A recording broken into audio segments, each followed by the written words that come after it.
Hey, chat, sweet chat, glorious chat, beautiful chat, wondrous chat, spectacular chat. Julian has claimed first once again, cementing his position in the nation forever and ever. Sunny, welcome. Someone else, welcome. And Elijah,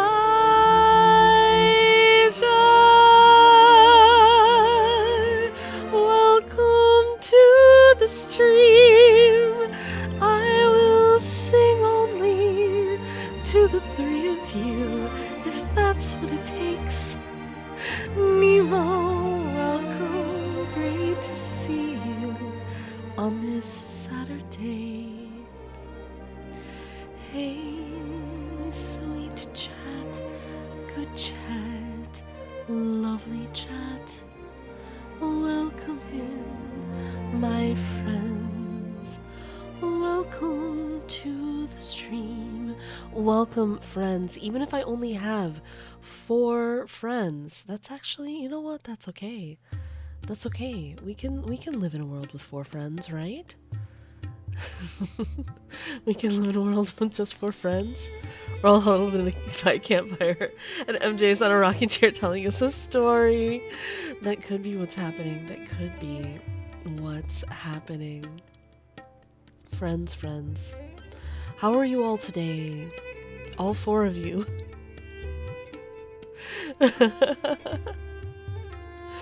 Oh my goodness, what a time, what a time, what a time. But you know what? If it's seriously just me and 4 friends today, that's fine. We'll just kill everything in T-Bot. You overslept and now you have more to do than you thought. Oh my goodness. No. I also miss rocking chairs, Sunny. I used to, when I was like a teenager, I want to say, because I can picture the spot, I can picture the place. My favorite chair in my house was this rocking chair. It was this big, I guess, wicker rocking chair, but it had been painted over a bunch of times, so it was like, felt very thick. And this rocking chair, and I sat in it, and it was like at a weird angle from the television, and I didn't care. I just loved that freaking rocking chair. It was my favorite chair for years and years. Mom J knows the chair. Twangerine! Hey, 5 friends. We have 5 friends now. Welcome in, Twangerine. GS Scribe, wonderful to see you. And Mom J is here. Mom J remembers the chair. That I loved that chair. Is that chair still, is that in your house? Still, I don't remember seeing it anywhere. Or did that chair finally die or finally go somewhere else, maybe? I don't know, I loved that chair. My grandparents also had an old rocking chair, but it just randomly broke down like old furniture does, and I miss it. I'm sorry, Sonny.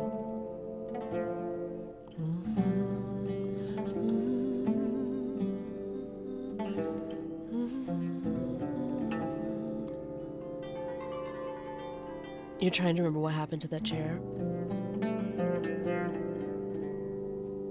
Maybe it got given away during one of the moves or something. I also had an old rocking chair, but last I saw it was too small for me to fit in anymore, so I think we got rid of it. You know those rocking chairs with mechanical linkages so the foot sits flat, but the chair's... I do know the chair. I do know that type of chair. I had one of my friends had a chair such as that. Yeah, that might have been what happened, Mom. Jump Lemon, thank you so much for the follow. Welcome to the GSC Nation. Our nation is slow to wake up today. We're a quiet, sleepy nation. But please welcome in. We're glad to have you here. I'm not surprised. Here we are. It is 5:57 a.m. on a Saturday morning here on the East Coast of North America. It is definitely a sleepy time for people, and it's darker and darker now. It used to be like, you know, over the summer, it was light by the time that I was streaming, or like relatively light, starting to get light, and now it's still just like pitch black. It's starting to get a little cool again, which I like. It affects your mood for the worse, says Twan. Yeah. I feel like this time of year does. You don't mind waking in the dark, but it affects your mood. That makes sense to me. I prefer to wake in the light, but I usually wake in the dark. Even in the summer, waking up at 4 a.m., it's still dark. So I pretty much always get up in the dark.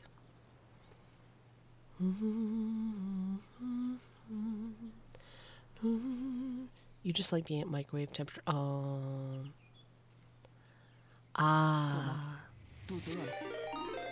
Holiday Ham! Holiday Ham! Welcome in! Welcome, Raiders! Welcome, welcome, Raiders. Can we not give a fancy shout out to Holiday Ham yet? Maybe, can we? Or can we? Holiday Ham, how was your stream? Welcome, Raiders. It is wonderful to have you here today. Welcome in, welcome in. 30 seconds. Soon we'll be able to give you a fancy shout out, Holiday Ham. We gave one recently. Holiday Ham, it's good to see you. Just landed in Enkonomiya earlier. Now it's 64%. Woohoo! Oh, I love Enkonomiya. Love that. You guys, please click the heart at the top of your chat to follow Holiday Ham, our raider. If you're coming in with Ham's raid and you're new to the channel, hi, I'm MJ. I'm a Kaya main. I play Genshin Impact every Monday, Wednesday, Friday, Saturday, and Sunday. I use any pronoun. I'm thrilled to meet all of you.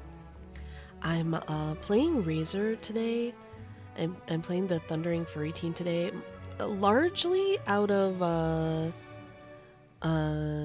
spite. Because yesterday we had a poll for what team should fight robots, and like nobody voted for Razor. In the end, Elijah voted for Razor because no one did. So yeah, exactly. I clarified, Elijah, that originally nobody voted for Razor, and then you voted because he wasn't getting any votes. So I decided to play this team at the start of my stream. Jump Lemon is pensive Kai. Spite. It was just this tiny, teensy bit of spite, Nemo. I don't think I'm normally a super spiteful person.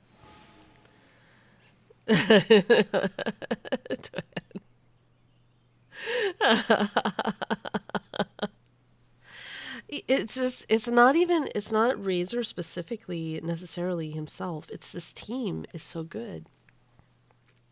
You mostly play Zhao, Jump Lemon. I love Zhao. Zhao is one of the 6 Triple Crowned characters on my account. So big approvals for Zhao. I'm definitely pro Zhao.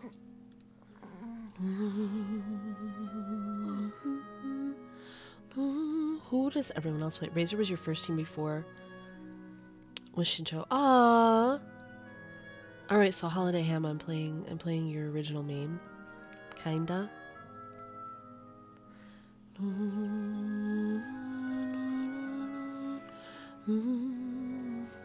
I probably should start my dailies, eh?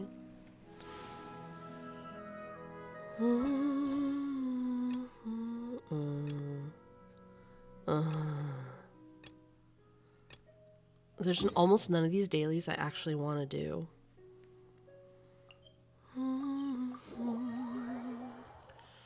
Original, main, Shincho Razor, Clean Cut. Interesting.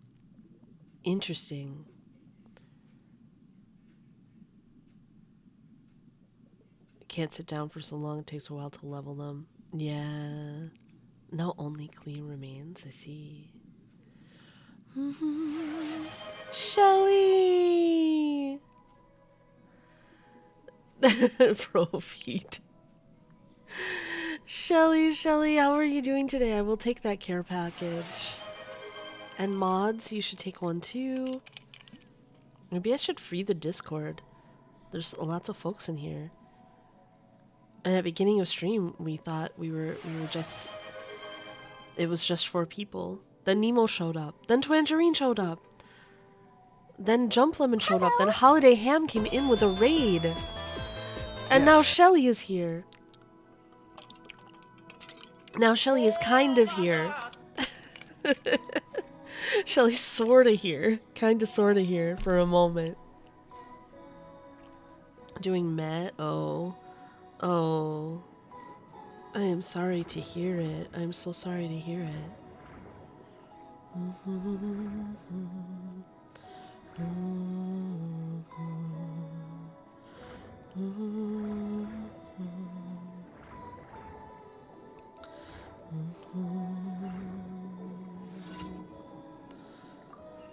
Here am I thinking like, oh, this Thundering Furry team, like, you know, they should get a chance to do...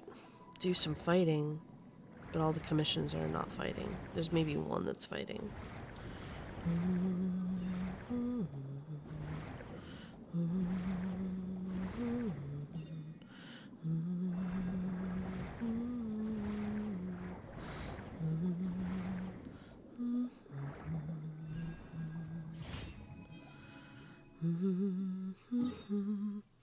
And for this one, we're going to have to change teams because it's the super annoying one. How spicy should a chili be? I mean, pretty spicy, right? I mean, well, okay, wait. I'm gonna change what I'm saying. I'm saying there's lots of different kinds of there's room for all levels of chili spice depending on the dish. Like sometimes you just want the flavor and you don't want a lot of heat, and then sometimes you do want a lot of heat. I feel like it really depends on the dish. I feel like there's no like one size fits all chili spiciness that's correct for all things. That's my personal feeling.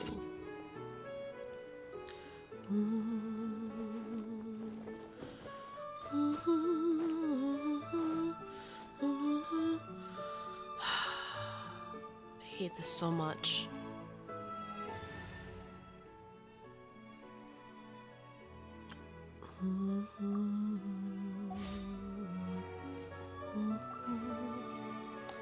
I might need to clarify exactly what you mean by that, because, like, yes?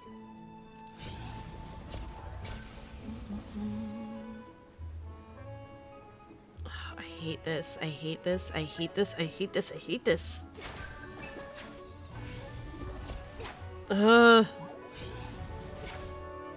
This is one of my most beloathed commissions of all time. I'm just gonna do this. Oh my god. I just hate it so much. Like, there's no words. If I do this randomly enough times, will some things just die? Like, the boat is in the way of the whole freaking thing.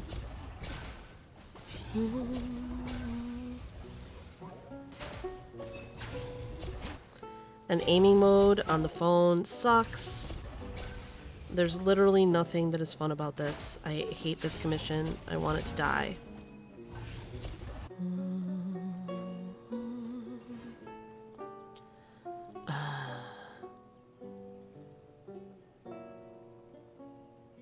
I need to calm down. I just don't find that fun. Does anyone enjoy that commission? Nemo, thank you. Thank you for lurking. And Phoenix, hello, welcome in.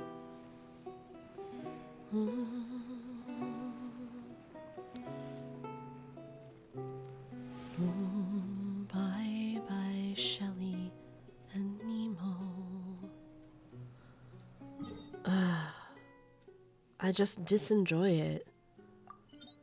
I don't know who designed a thing where you're like, you have to hit balloons, but we're gonna put the balloons behind like pieces of your boat, and then we're gonna make your camera go nuts because you're trying to aim with a bow and you're too low, you're too close to the sides of the boat. Like, how? Okay.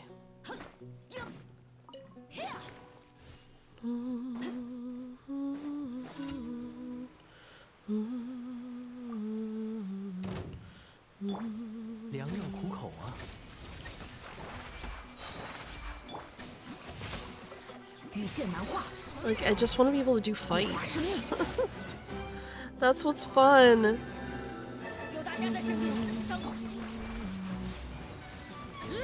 So there's this one, but it's just treasure hoarders. I don't even get to fight like the interesting like mechs and things that are in Fontaine. It's just freaking treasure hoarders.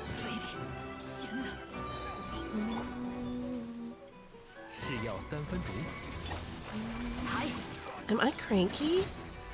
Oh my god, guys, wait a minute. Am I cranky?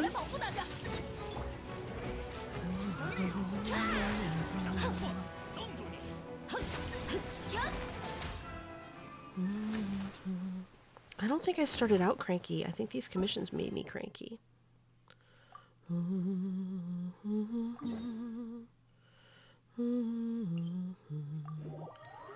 Hey, welcome to the stream.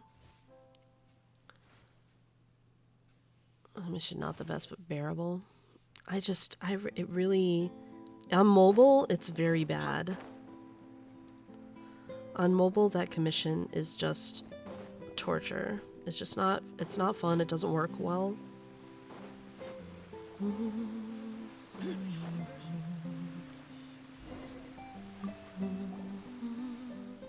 Who's with us today, AA?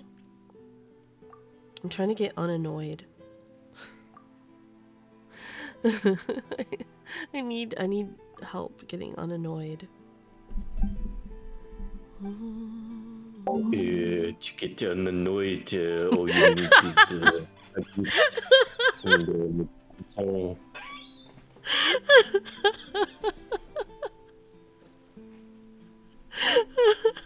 Okay, that helped.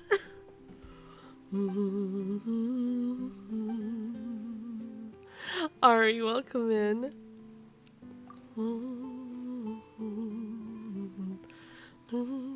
Thanks, Twandor. also maybe the blood of your enemies. Yeah. I think I will kill some enemies and spill their blood. That will definitely help.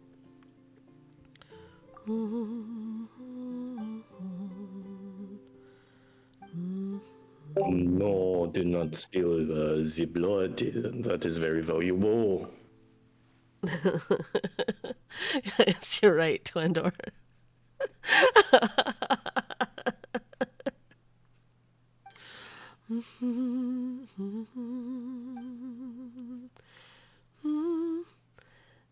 You say, yeah, it was originally supposed to be French, but we were teasing them about actually sounding like Nandor from What We Do in the Shadows.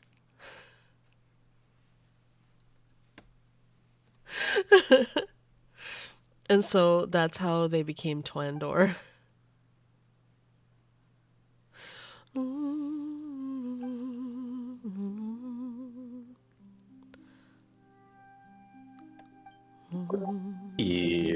Orecis Mechanik die Annelies Kardinal.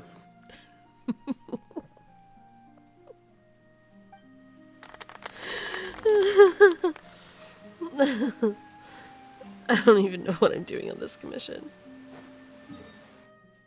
It was very wordy.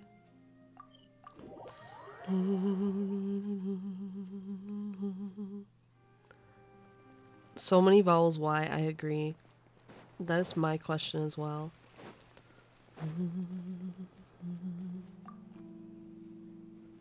Yeah. Why put so many letters in a word when you're not going to say them? Orecis Mechanic QA to analyze say Cardinale. Did I say that right?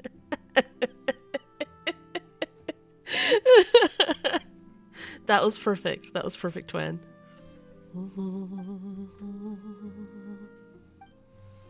I just want to say to the French, do as the Germans do and pronounce all your letters. Aaron asks, should I pull Staff of Homa for Zhao or wait for a signature weapon? I mean, I think Staff of Homa is generally considered an upgrade for him. His signature weapon is good, But you shouldn't pull for Jadewing's spear if it appears on the fancy banner. Because you'll get it on standard eventually. Trust me. 兔子的味道。 Holding over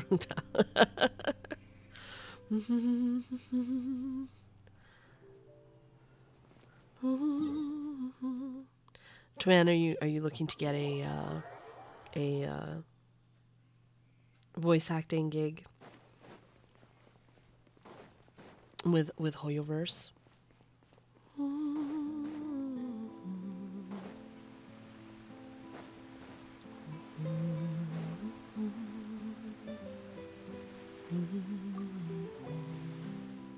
Yes.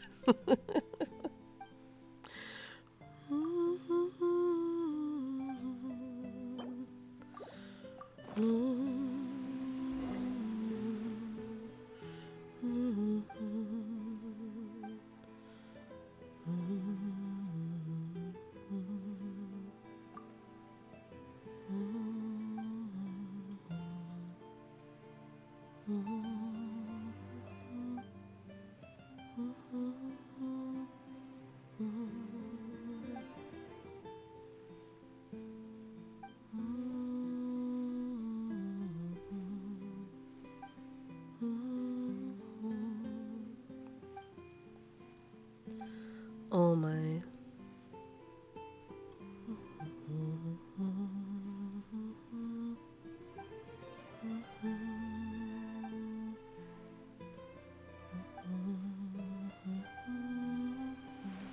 That was sort of cute. That was sort of cute in the end.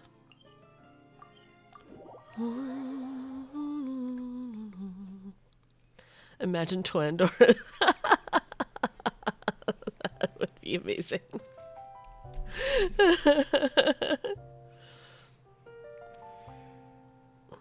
Lucid City! Welcome in, welcome in! How are you doing?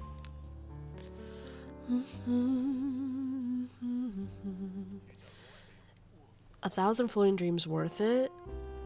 I mean, I don't really think so. Not when Widsith exists. If you're looking to put her on fields and do a lot of damage. The thing that's amazing about Nahida is she does a ton of damage almost no matter what you put on her. I wouldn't worry about it too much. I think you should never wish on the weapon banner, first of all, unless you have like, you know, like 200 and some wishes at your disposal, and you're willing to lose all of them. I think it can take up to like 240 wishes or something to get the weapon you want on the weapon banner. You should be prepared. You shouldn't wish on the weapon banner unless you're prepared to spend that many wishes to get what you want. You should go in, like, maybe you'll get lucky and get something earlier, but you should just go in prepared. Now, I have done it. I have weapons that I pulled for on the weapon banner, and I only regret one of them. But you have to go in realizing you're most likely going to spend quite a lot of wishes to get there. So for Nahida's weapon, obviously it's very good on her. If you have primos to spare, if she's your favorite character and you've been saving to get her weapon, then absolutely go for it. Like, I have gone for weapons on the weapons banner. I don't think there's any character who can't function without their signature weapon. Like, all of these, the only one who comes close, maybe. The only one I would say comes really close, maybe, and I'm sure plenty of people run her without it, is Nilou, because there's no other HP sword in the game. If we ever get another HP sword in the game, That'll be different. The key is the only HP sword in the game. Though you can run her with something else, but it's so Albedo without his signature weapon, because there isn't one available. I heard that Nahida and Zhao will be the same banner, so as any case, I will get a weapon I want. If you have enough wishes. So, do you know how the banner works? You can lose twice after you've set your epitomized path.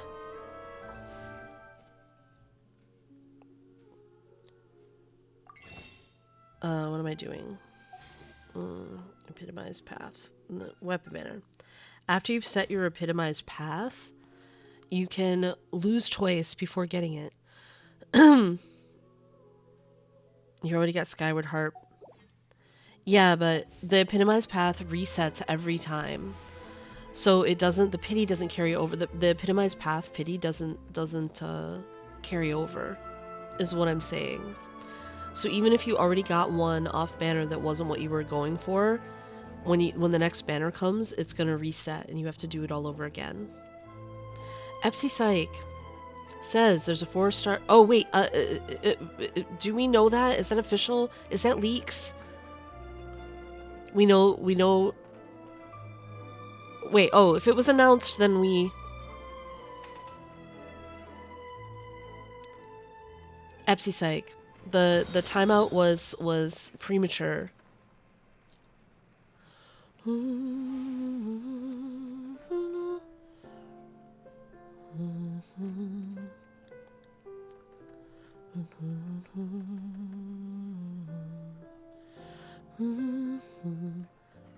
I wasn't sure, which is why I asked, but then Elijah kind of jumped on it.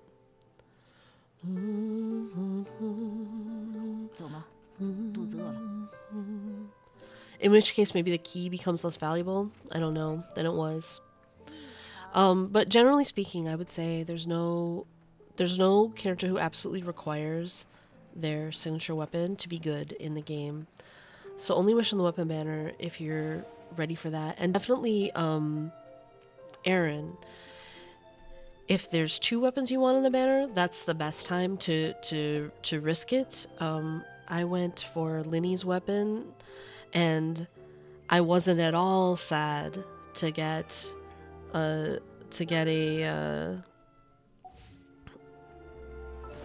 I was not even remotely sad to get a second Aqua Simulacra on the way there, because I use it on multiple characters. So I actually was hoping to maybe lose to Aqua Simulacra once and then get Linny's weapon, which I did, and I didn't get any off banners, which was nice.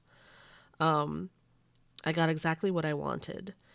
I went for Staff of Homa when going for Aqua Simulacra the first time, I think. So that was also nice. 2 weapons I really wanted. This was my one regret. Thundering Pulse was my one regret. I got 2 Summit Shapers on my way to Thundering Pulse, and I could have just used Rust on Yoimiya. And that's the one weapon banner pull I regret. Because I was very unlucky. I lost twice before getting to that weapon. It was a bad time. I was really, really depressed after the pulls. Dawn, welcome in. You're not late. You're just in time.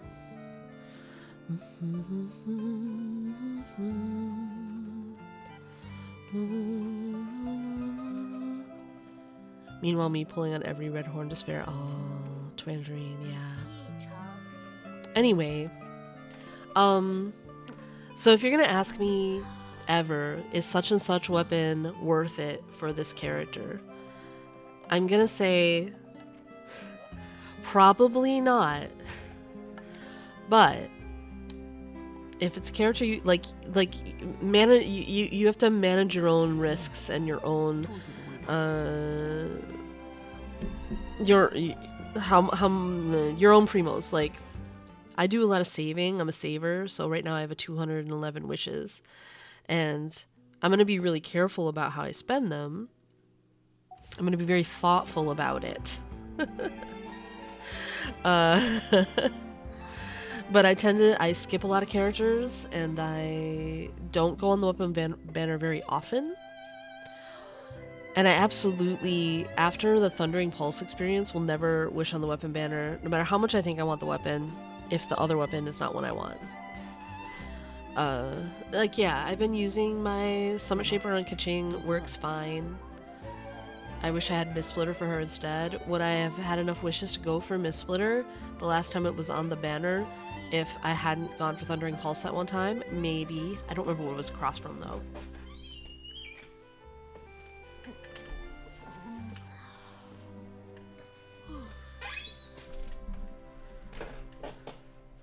I don't feel like it's scamming yourself if you're realistic about what you're doing. Like, if you decide you want a thing and you save for it and you can get it, that's a clear-headed decision. You know what I mean? It's when you go into the banner and you think, and without enough to get what you want, and you're like, maybe I'll get lucky. And the problem with the weapon banner is the epitomized path points don't carry over. The pity carries over, but the epitomized path doesn't carry over. Caspian, I am probably going for him. I've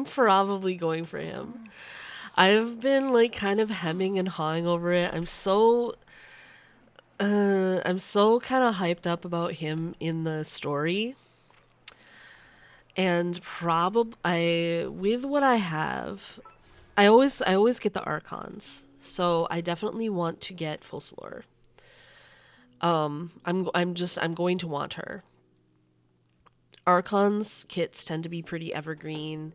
They tend to be they tend to be very powerful. They tend to be useful long term. Like even Venti, who you could argue has been like pushed out of some content on purpose, where they started making the abyss full of large enemies that he can't pick up and so on, or bosses where he's less useful. When it is smaller enemies, like there's nobody better. No, I'm talking about Focalor. I've been saving for Focalor. I was getting around to it. I'm just a rambly speaker, capital Caspian. I'm just a rambly speaker. So I'm going to want Focalor is what I'm starting with. But I probably have enough between what I'm going to get throughout the next patch, because usually the Archons in like the third patch. Kieran, welcome to the stream. Usually the Archons in the third patch. I mean, she will probably have both of those names are going to be her. I don't know what they'll call her in the game. Maybe they'll call her Farina. I have no idea. But they're both her names, so either one's valid. That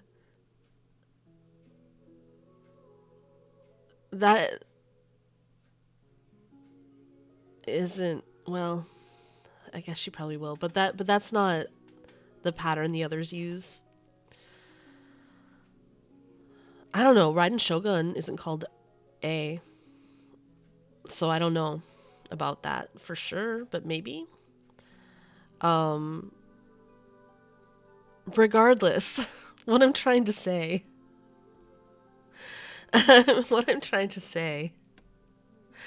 is that I probably will have enough wishes between what I am able to get over the course of the next patch and the beginning of the patch after to get C0 of both.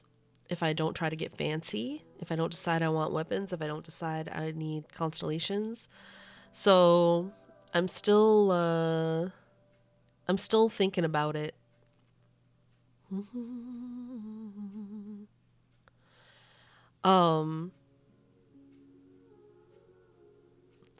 You guys, why don't we just wait and see what they call her in the game? Ghost is dead. Hello, welcome to the stream. Yeah, Raiden Shogun is a little bit of an outlier, so that's why I think That's why I don't think it's necessarily like a slam dunk one way or another, but I also don't think it's very important. I don't think it's important enough to argue over. I truly don't. I just really don't think this is one of those moments where we have to have a debate.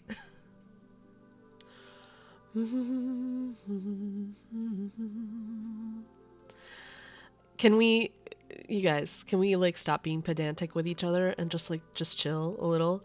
Capital Caspian. Anyway, the answer to the question is I'm probably going to go for the Chief Justice. A Fontaine. I haven't 100% decided, but chances are. You are chill. I guess maybe it's.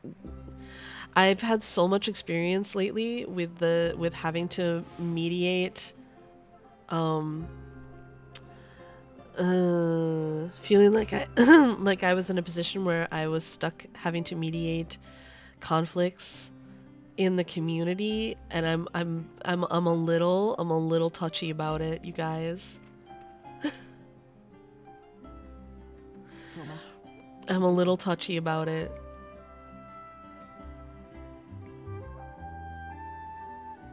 Well, Capital Caspian, think about it this way.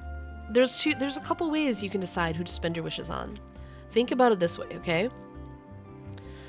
You can look at it as what your account needs, or you can look at it as like what characters do you love. Either way can work as long as you are kind of clear-headed about how you're building your account. So Capital Caspian, what do you need on your account right now? You have kind of a newish account, right? If I recall, kind of a newish account.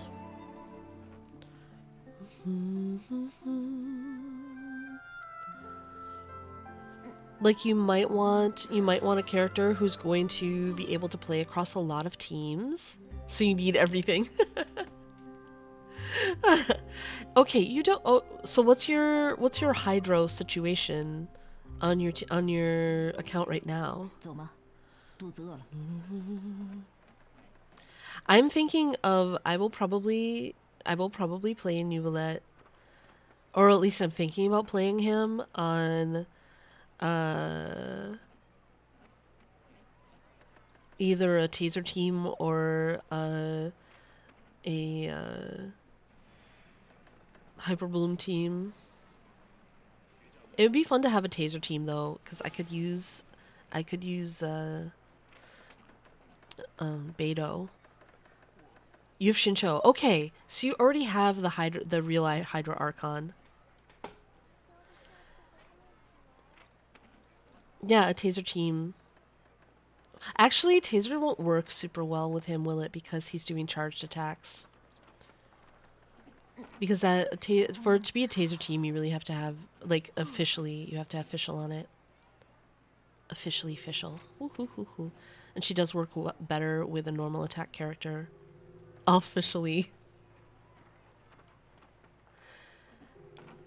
Yeah, but you'll have to have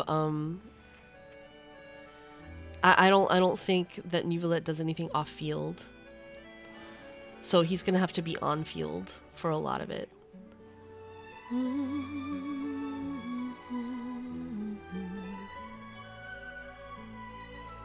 Yeah, usually a taser team has yet another. Yeah, actually, Child with Yamiko official might be correct. I don't remember who coined the term taser team. It was probably somebody. I don't want to attribute it wrongly, but usually those are people like Zajef who tend to coin names for teams. But I don't know who it was for taser. But a taser team, it officially has to have someone has to have official on it, and someone proccing her passive. Crimson Prometheus, thank you so much for the follow. Welcome to the GSC Nation. Twin. Do we still have the Leyline Overflow? Yes.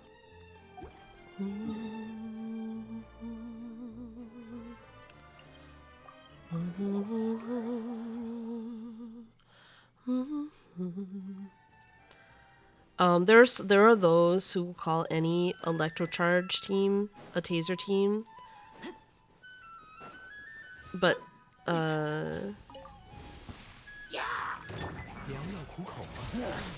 really that team was supposed to refer specifically to a team that procs Oz in a specific way.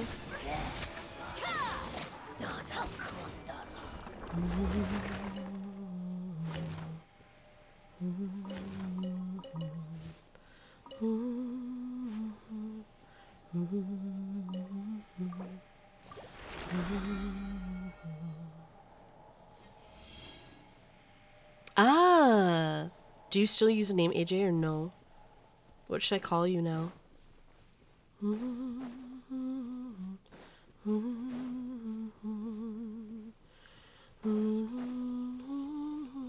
Crimson is fine. Well, welcome back.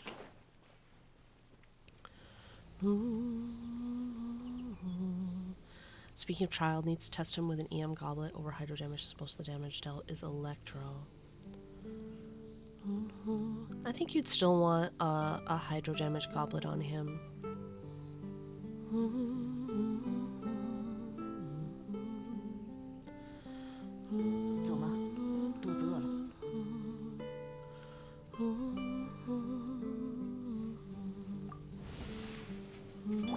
But let us know how your tests go with it.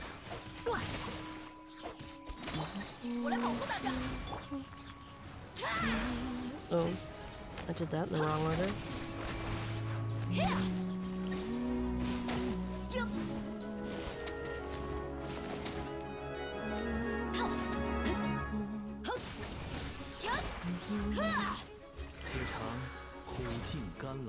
Usually,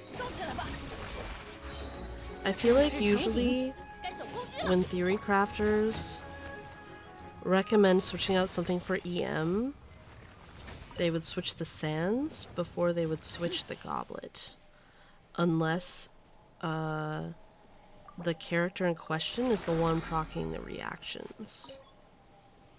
I'm gonna guess that Electro is the one that procs the reaction, but I could be wrong. Gurbi, welcome to the stream.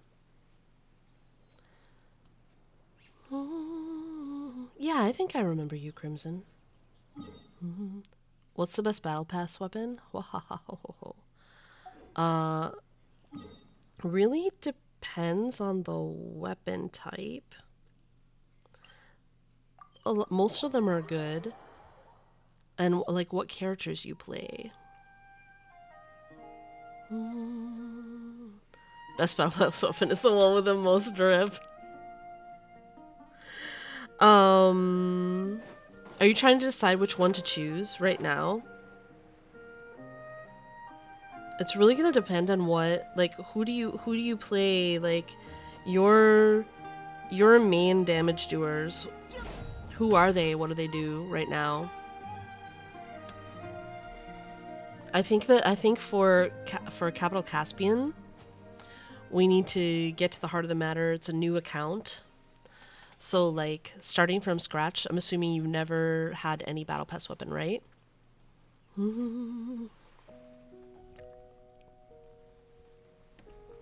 Let's look at them.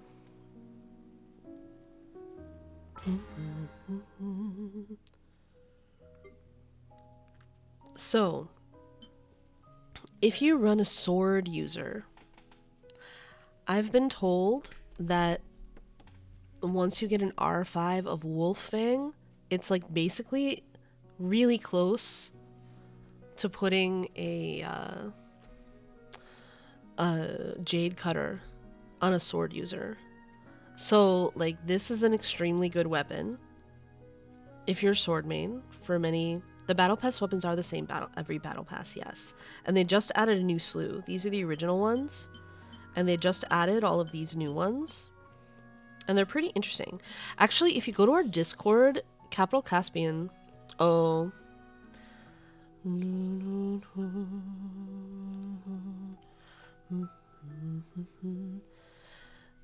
If someone wants... Migo gave a rundown of the whole in our build help section. Hold on. I'm going to type to Capital Caspian while the ads are going on. Migo gave a whole rundown on all the Battle Pass weapons in the build. Wait, you guys are back. Migo gave a whole rundown. I don't have to type this. Migo gave a whole rundown of the Battle Pass weapons and which ones were best in the build help section of our Discord. So that's a thing you can check out. But for instance, like Wolffang, I've been told once you get it to R5, if you're planning on getting the Battle Pass for a while, it can come pretty close to a Jade Cutter, which is a pretty OP sword for most sword users. So depending on what you need, like Serpent Spine, amazing claymore. These, but I might be trying to get this for Newlet. Both of these are decent weapons, I think, with very, very different passives. So you kind of have to look at what you need. Deathmatch, always a good choice. Are these all DPS weapons? Okay, let's define DPS for a second, because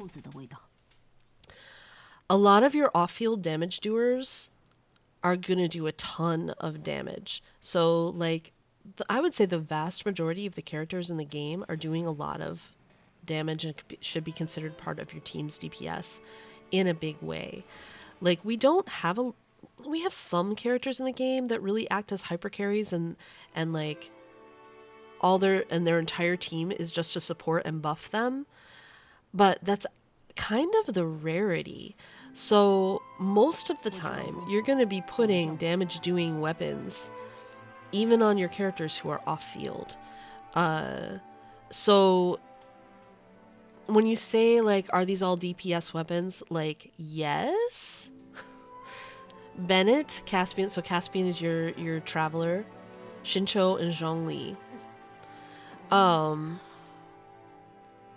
The fact that you have Bennett and Shincho already. Well, you probably just got Bennett because we all just got Bennett for free, which is amazing. So I feel like you want an on-field damage doer. How's your and some more off-field damage doers too. Characters I recommend building are Shangling. And when you have her, which should be by now, maybe? Who do you usually run around on field, or do you just swap between them?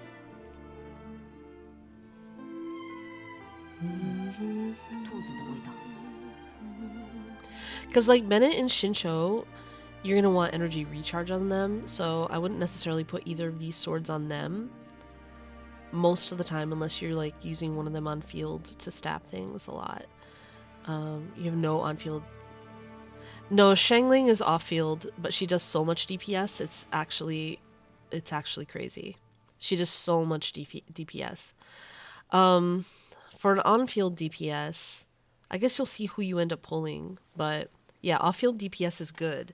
Off-field DPS is the things you should invest really highly in your account, because those characters will retain value forever. Like Shangling was out at the beginning of the game, and she's still like unmatched in terms of what she can do. The fact that she does so much damage while being off field, and she's so flexible and can use basically any polearm as long as you get enough energy recharge on her.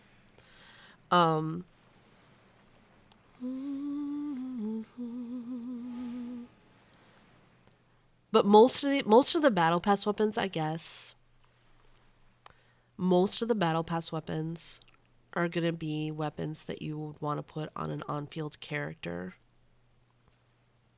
Is there a way, is there a time, what am I using on people? I want to know if I'm saying what I feel is actually the truth.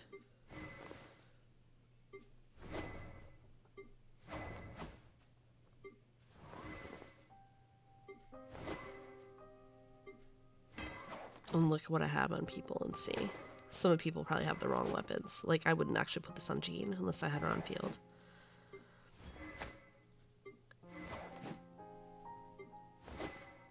So I feel like I can relatively comfortably say that most of those battle pass weapons you want to put on your on-field DPS. So decide who that's gonna be, and then pick your weapon. And if I would not put deathmatch or she has the wrong weapon. You do have Shangling from Spiral Abyss. Okay, Shangling is amazing. Hop her up with as much HP as, or as much ER as possible. Oh, wait, let me backtrack a little. Shangling is amazing. Shangling is really good. She's amazing once you get her to C4.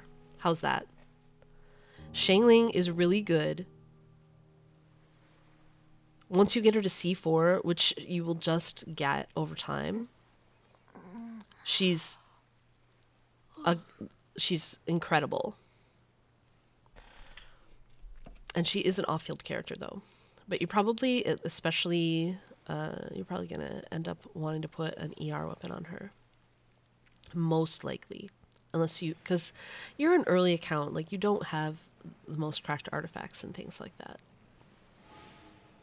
You're not going to have, like, you're not going to be able, yeah, Favalance is great on her. The Catch, which is a free weapon that you can build by fishing. If you're a masochist.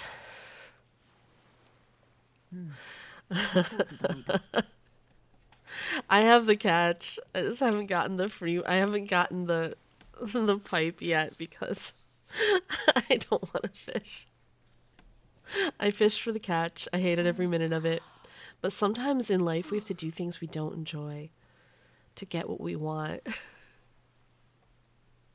Slime Killer Black Tassel Shangling. How many of us used Slime Killer Black Tassel Shangling? I think the pipe is good on the right character. I think it's probably pretty good on Bennett, for instance.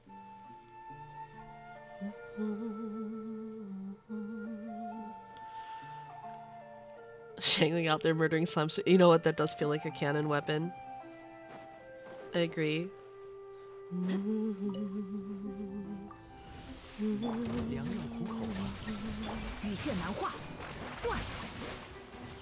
So, Caspian, here's what I'm going to say to you. Oh. When you have an on-field DPS character that you want to play, come back and we'll tell you what the best Battle Pass weapon is.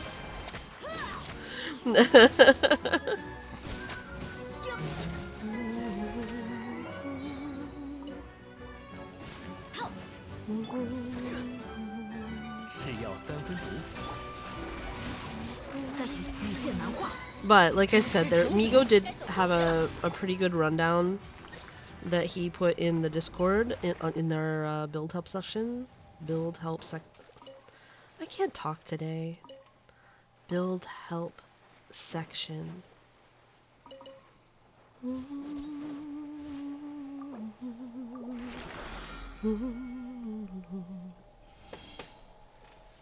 Twandrine. The price of the music teacher redemption, which, by the way, hello, Sil. Hello, hello. The price is the year that Monteverdi's 8th book of madrigals was published. What do I have on my Bennett? I have a Fav sword on my Bennett. I like to run him with a higher attack weapon. I don't have Skyward Blade, which is a great choice for that. Unfortunately, I've never pulled it. I've pulled Skyward Spine 4 times, but have never pulled any other Skyward weapon, even though I really like the blade and the bow. The blade and the harp I would like. But I've pulled Skyward Spine 4 times. But Fav is good on Bennett. It's just not as high attack as I would like. When I have a bunch of other Fav users on the team, I will sometimes run him with the Summit Shaper because it has such high attack for his buff that he gives to the team. But I run Favonius. Favonius weapons are great, by the way. You have 10,000 Primo Gems at the moment. I think I want to spend it on Evelix, and you might get one on-field player. You know what though? Like yes, but also consider pay attention to their kits, pay attention to the playstyle, play him in the trial before you decide. Because what if it turns out that's not your playstyle you enjoy, but you're really gonna prefer punching things with Risley? You know what I mean? Like there's a lot of on-field DPS characters.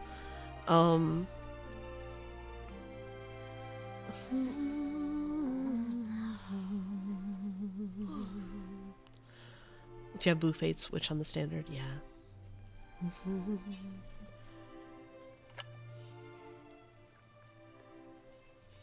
Lion's Roar is great for Bennett if you can meet his ER needs.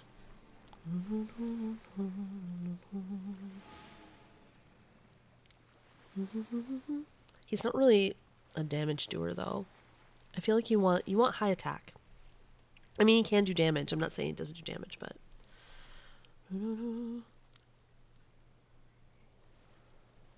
those 5 stars are mostly on field. Except for, and here's why Archons are worth it. They are usually not on field. Or not on field much. That's why Archons are often worth it, because usually their kits are a little more evergreen. Cryo player's a bit out of your range. You really want Nahida and Raiden. Well, maybe you should save. You can play Nahida on field.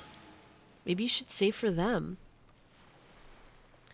You can put Nahida on field. Raiden's on field every once in a while.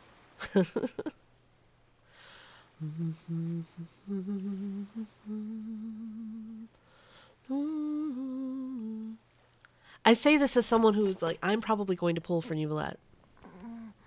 I'm probably going to pull.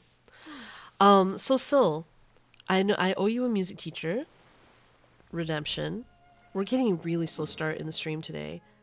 I like haven't even... because I've been chatting.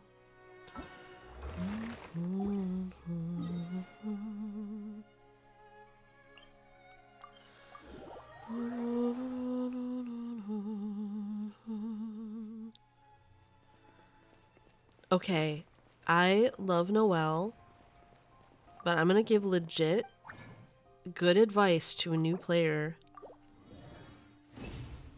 Don't invest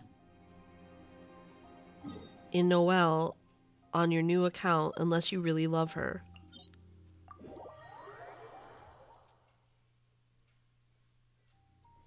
I'm not saying she isn't good, but you're gonna have to overinvest in her to make her stand up with other on-field DPS characters.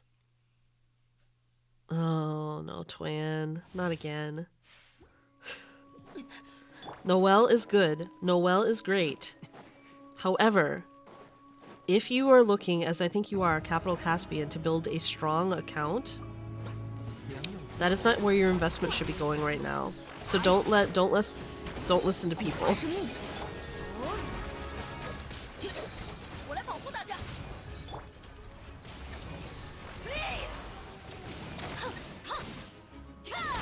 I wouldn't even say, even though this team I'm playing right now is incredibly fun, and I love it. It's a endgame player team. It requires C6 Bennett. Like I wouldn't invest in Razor from a meta perspective.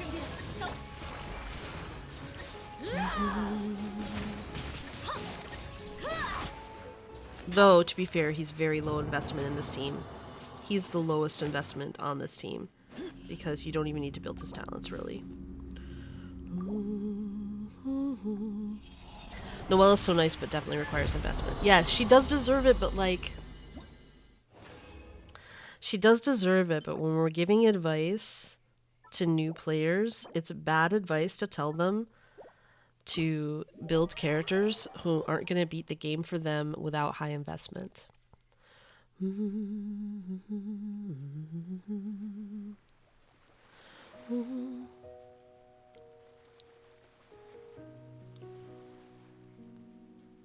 Right, but then you started to struggle, right? When your world level went up, you started to struggle.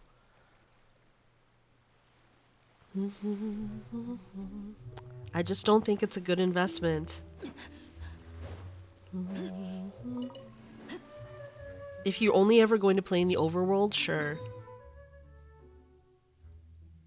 But your Noelle's gonna have to be a really high investment to get you through Abyss and stuff like that if you're interested in those things.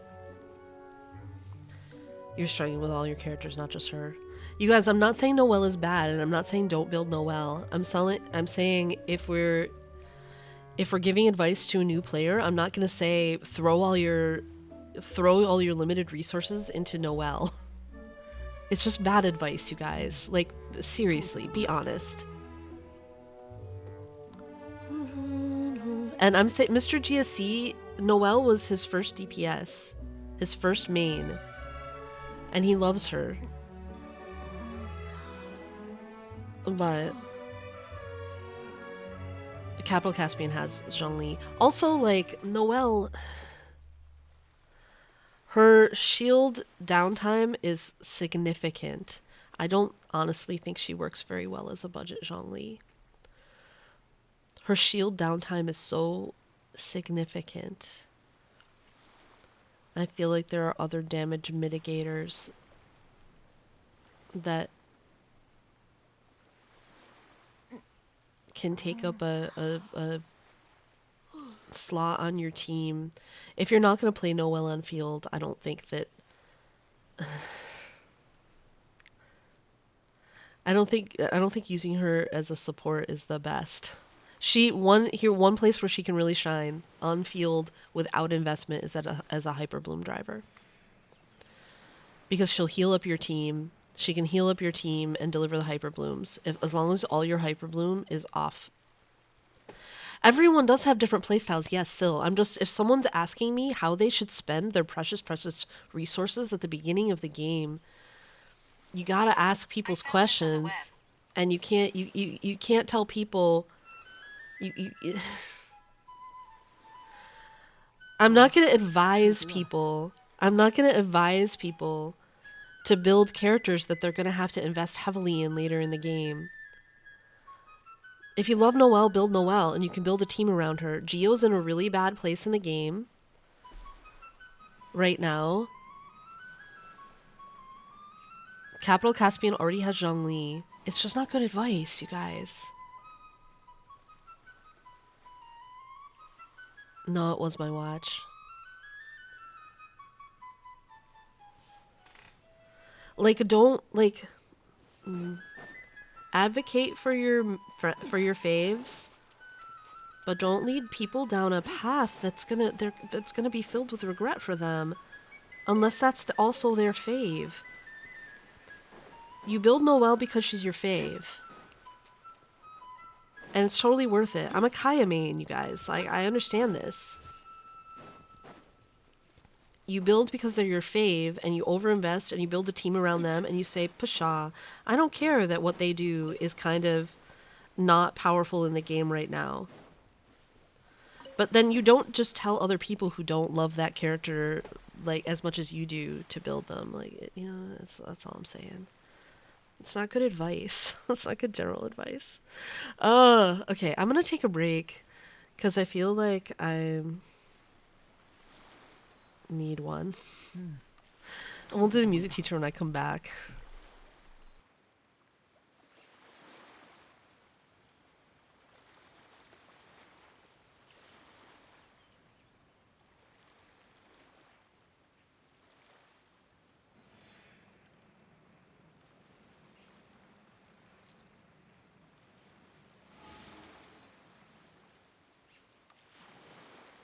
I think Razor deserves a hug.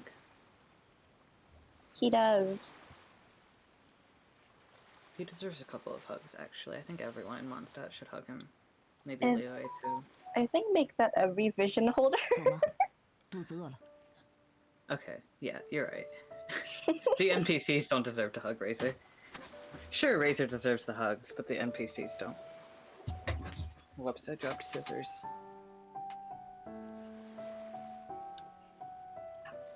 How did you drop scissors?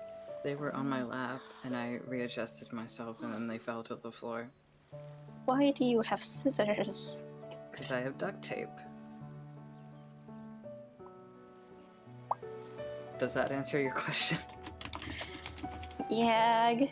Whoops, Also- that's not shouting out. I tried and I failed. There you go, Sarlacc.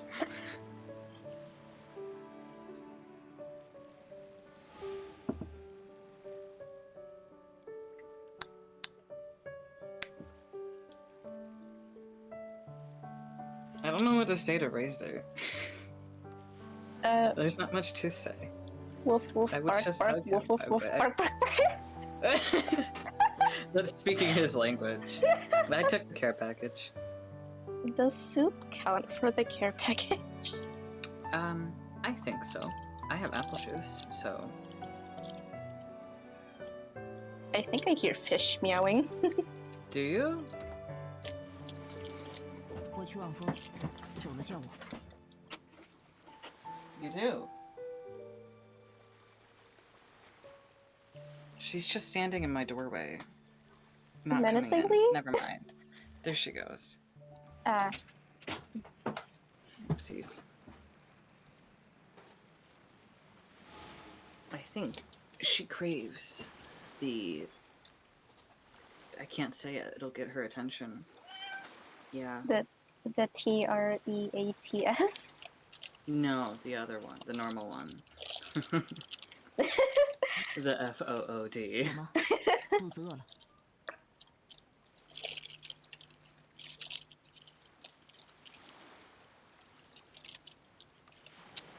Do you have a TREAT? No, it's the soup. Oh, it does not sound like that. It's in a bag. Soup in a bag? Soup in a bag? The- Like milk in the bag? No. Wait, no, we have soup in. Okay, no, wait, I'm stupid. It's like we tapa. We what's the word in English? We order it. No, that's not the word in. Hold on. Take away. That's the word. Take out. Yeah, take out. You're doing Okay. great. They That pack makes it. more sense. Okay. They pack it in a bag, in a plastic bag. Mhm. Yeah. Chair noises.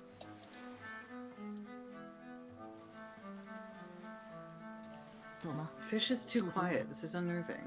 I thought she wanted something, but I think it was just attention. Makes Because now she's sense. quiet.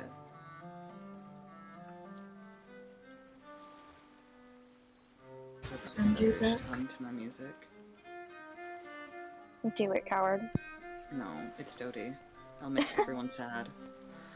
I'm listening to already a sad song, so it's fine. Welcome back, MJ. Welcome I'll go back. back on Thank you for the care packages. Sarlacc, hello, welcome in. I needed the break. I think, okay, I'm just gonna say one more thing on the topic that we were discussing. Because I feel like, after a while, I feel like I'm screaming into the void. 走了叫我。 But it's because like realistically, so I have my Kaya, right? I'm a Kaya main. I don't tell, and I have him highly invested and he's triple crowned. He has a 5-star sword that I had to get off the weapon banner. Like, Twan, you're a Noelle main and you love her and that's amazing. But like you also have been like wailing on the Red Horn banner to try to get more power for her, right? Like like all the time. So that's what I'm saying about how certain characters who were not given elements or kits that are extraordinarily useful in the current meta require high investment for the player to have a good experience with them if the player is combat oriented. And if someone's asking me for advice for who they should build because they want to build a team for combat, we gotta give advice that is that's not as hard to follow, so they can have a good experience. definitely play the characters that you love the most. Definitely build a character that you love, but you should know going into it how much investment it's going to take you, how much you're going to have to build a team around them, and who you're going to need on that team for them to get the kind of damage ceiling you want out of them if you're playing them for combat. And I just feel like this is good and helpful advice to give to people so that they don't regret what we've told them to do. Does that make sense to you guys? I feel like Syl and I had a conversation once where they were like, sometimes it feels like you're like repeating a thing that doesn't need repeating, but I'm repeating it because I don't see in the chat, when people don't say anything back to me, I don't see in the chat that I'm being heard. And so I keep going. So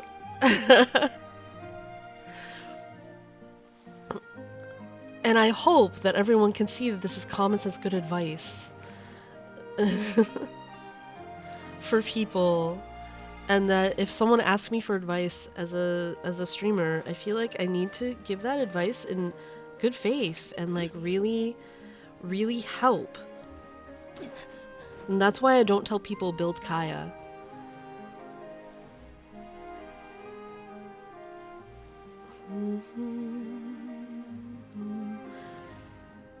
Like, I love him, and I've played, and that's why I've invested so much in him, and I have 3 whole teams dedicated to him.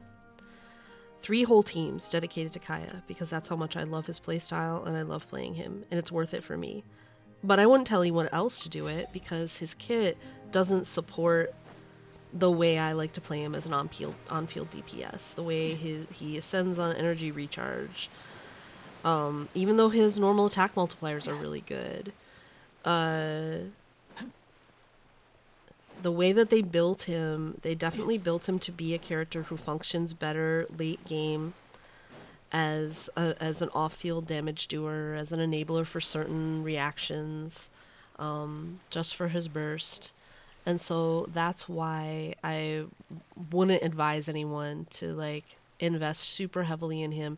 Like early game, he's gonna be your on-field DPS a lot of the time because of what he can do, but I wouldn't say like pour all your best stuff into him unless you love him, and then you absolutely can build him and make him amazing. But I have to put so many resources in him to get him to be able to do as much damage as a C0 Ayaka. Like, it's been so much work, it's been so many resources that I otherwise could have put into other characters, and it was worth it to me.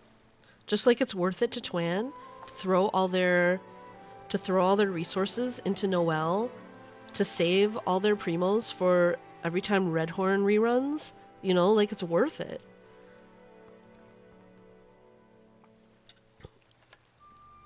It's worth it, but it's not good general advice. Well, that's why we ask questions. Who do you like to play? Who do you want to have on field as your DPS?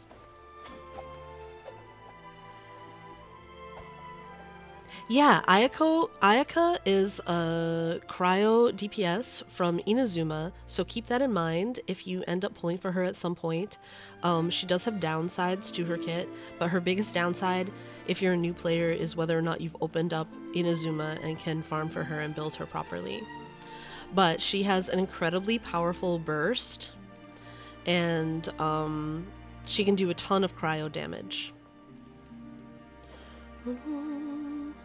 And yes, giving advice to new players is fraught with a lot of assumptions, but I think one of those assumptions has to be, if they're asking me advice for like building characters for their accounts, like one of the assumptions has to be that the reason they're asking who should they build is because they don't know who will help them do damage. If they know who they love, like that's a thing I can't know.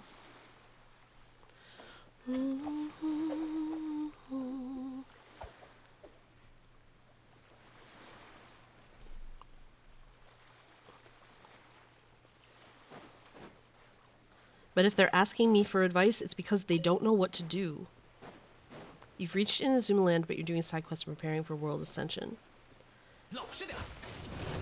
I think in a way you were correct to say maybe Cryo isn't necessarily your best investment right now when I brought up Risley. Unless you love his playstyle. I personally think his playstyle seems kind of fun, but I'm not pulling for him for Kaya main reasons. Because I think he'll just end up replacing Kaya, which is not a thing I'm interested in doing. A 5-star DPS character, like, is always gonna probably be stronger than a 4-star, like most of the time. If that's what they're built to do, they're gonna have multipliers built in their kit that help them do it better. I played Dahlia, which I made work, which is mainly powered by Copium. Yeah, no, you should play, and you definitely should play Dahlia if you want to. Like, I love her too. I've been playing her on my Linny team, Sarlacc. By the way, it's been really good. It's been really nice to have, like, kind of an excuse to play her. It's super fun.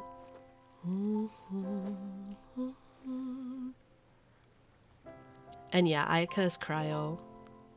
And she's fantastic, but I will tell you, Mr. GSC, who was an Ayaka, I would almost have called an Ayaka main at one point, doesn't play her very often anymore because Freeze has been kind of weak in recent Abysses. It can be used in this one a little better than some previous ones. Like, Freeze hasn't been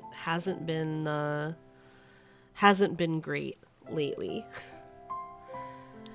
It used to be like a fantastic way for a fantastic crowd control type of team, and when you can freeze enemies, they can't move to kill you, so it's great. But they've been filling like floor 12 with bosses who can't be frozen.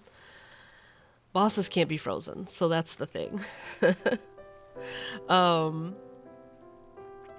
You can play like pretty much any characters for world exploration. So if you're asking for advice on builds and who you should get on your account for, I'm assuming it's for meta reasons, unless you tell me otherwise. But a piece of advice I will give, and maybe this will be more palatable to Twandrine. If you have a character you love, like any character in the game is viable. Really and truly, any character in the game is viable. If you have a character you love, you want to build that character, there's a way. There's a team, there's stuff. Sometimes it might require really high investment. Kaya has required really high investment. And I don't mean that you have to spend money, but I mean you have to, like, save your resources for that one character sometimes. Other characters don't require as many resources to be very, very strong. But if you have a character that you love and you want to play, there's definitely a way. All the characters in Genshin are viable for something, and I've read somewhere or heard that when this game was being developed, the CEO was like, in other games people pull for power, we're going to make people pull for love. And that's absolutely true with Genshin. They've built a cast of characters that are so dynamic and interesting and with such, like, complicated, beautiful souls. Like, you really do love the characters in Genshin, and that's why you're gonna love someone or someones. And they can be played, absolutely. But then, like, when you know you have a character you want to play, is there a gacha game which is on the same level of Genshin financially? What do you mean by that? Like, that's making as much money as Genshin is making? Or, because one of the things I think is great about Genshin is you actually can play it free to play and have not a terrible experience. So I think for players, I really don't know in terms of, like, how much money the company has made. I genuinely don't know. I do think they've done extremely well, but it's since it was my entrance into gacha games, I don't have a lot of knowledge to fall back on. But it has absolutely been very, very successful, and I think has been successful at crossing into player bases that otherwise were not interested in gacha games before. I think a lot of people, because the combat system is so spectacular, and the art is so beautiful and the music is so wonderful and it's got this incredible open world. Like, it's got a lot of things that people like. So I think it's been extremely successful. Twendream might have more information here about like who's the richest, what's the richest gacha game. But Genshin is doing extremely well, I'm pretty sure. They're probably not sweating too much over how much money they're making, because they really hit it big.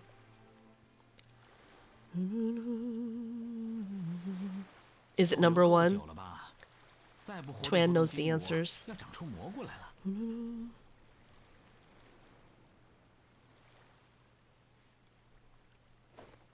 I guess it's like fighting game advice. Oh, Fox is high tier in the meta, but I don't want to play Fox. I want to play Zelda, who's low tier. Right. There's a way to play any character. But if someone's asking me for meta advice, or if someone's asking me like advice for what they should do with their account, I'm assuming the only reason they're asking me is because they're not able to beat the content they want to beat.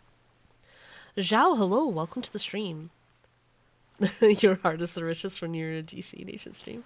So I'm like not trying to be combative with people. I just like really want to give people like solid advice that they're gonna be able to use.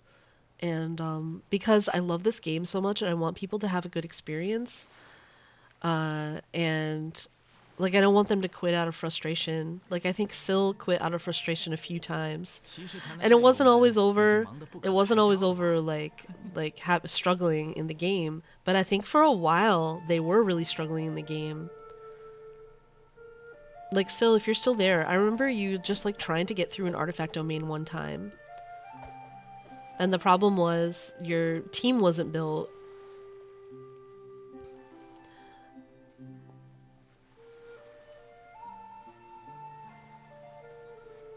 And like those are the things that if people are having problems with stuff like that, like giving them meta advice can help.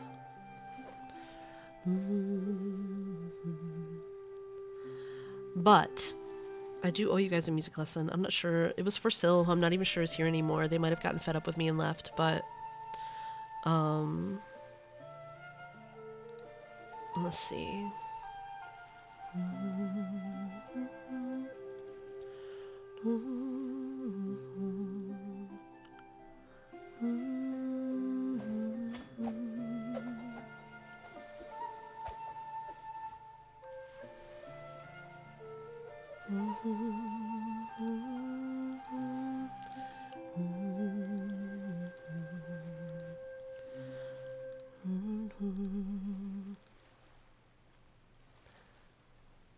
I will say that I am a musician, and I'm a former professional singer and music teacher, and so we're going to learn something. Music, MJ, music murder.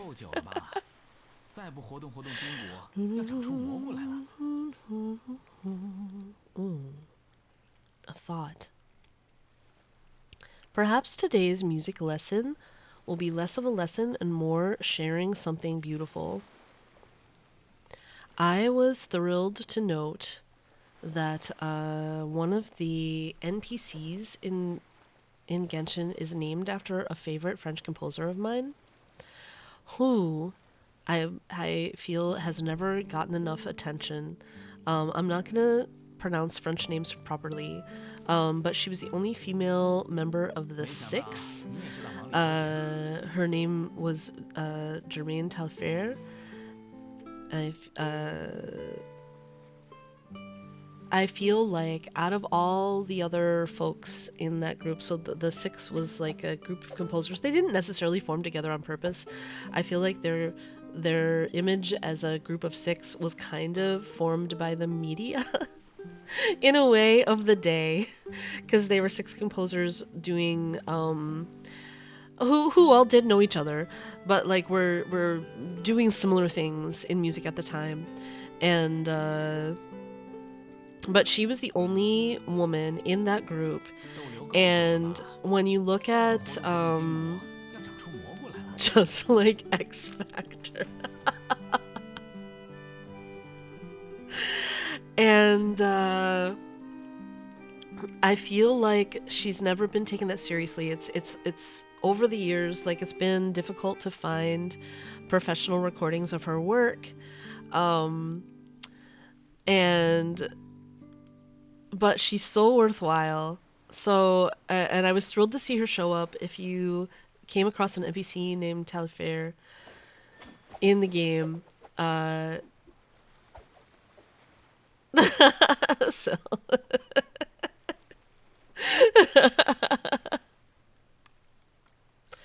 a little mix sort of rhymes with thus ix.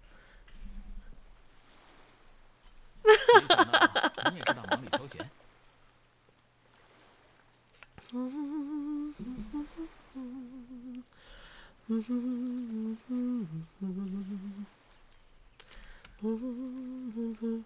It's probably more like an unavoidable response. Like really the like kind of real way that word is meant to work. In a way where I have a drive, you need to say this, and then info dump about Little Mix. You know what? So go ahead and info dump. You can info dump while I'm info dumping about Jermaine 骑士团 Telfair. 的战友们已经忙得不可开交了吧？ I'm deciding which piece to play and why.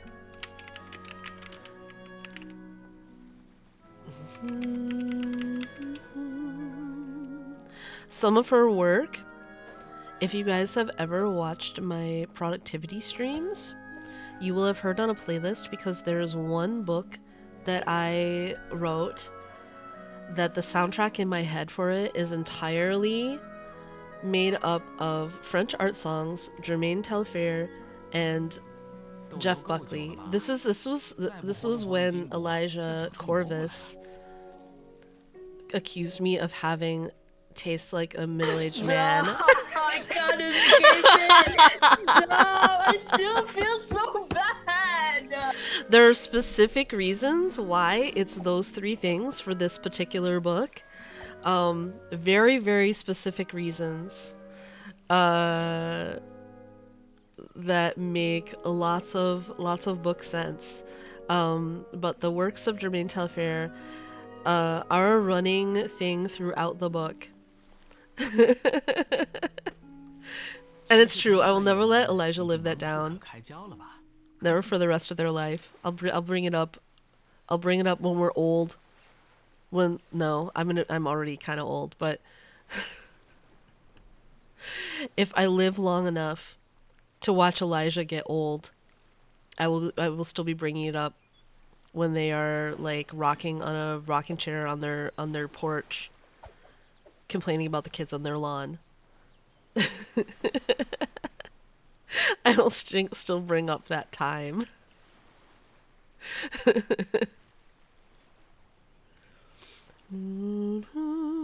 Yeah, well, I'm peacefully on my rocking chair. I get a call.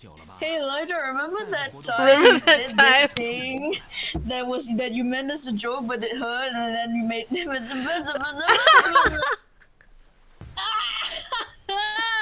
No, but by then I'll be so old. Here's how it'll sound, Elijah. Yeah. Elijah, do you remember that time? That time so many years ago. Yeah. Do you recall this time, Elijah, when you said I was a middle-aged man? What I would give to be middle-aged now, Elijah. What I would give.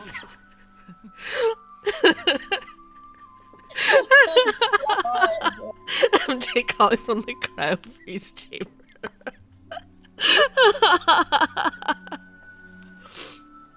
MJ calling from the beyond. MJ coming back as a ghost to haunt Elijah at the rocking chair. Ooh, Elijah. You're gonna Do purposely put, like, Jeff you Buckley remember in front that of me. time? Yeah. Every time I'm at like a record store, you just put everything Jeff Buckley in front of me. You make me look at the records. I'll haunt your electronic devices and make Yeah. only Jeff Buckley play. Only Jeff Buckley. Only Jeff Buckley will play I'll put on 24/7. the forever. It'll pop on in the middle of the night. You'll be like sleeping peacefully, and all of a sudden your phone will like pop on with Jeff Buckley, like the spookiest Jeff Buckley song I can find. Actually, it'll be So Real, which is about waking up from a nightmare. That that'll be the song that wakes you up in the night. Me leaving a Ouija board by Luscious Walker so MJ can haunt. You know what? If there was anyone that would haunt me for the rest of my life, I would be glad that it's you. Oh, that's the sweetest thing anyone's ever said to me.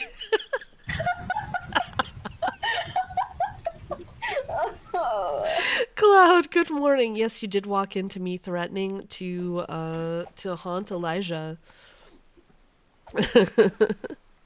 While preparing to do a music lesson, I'm so totally so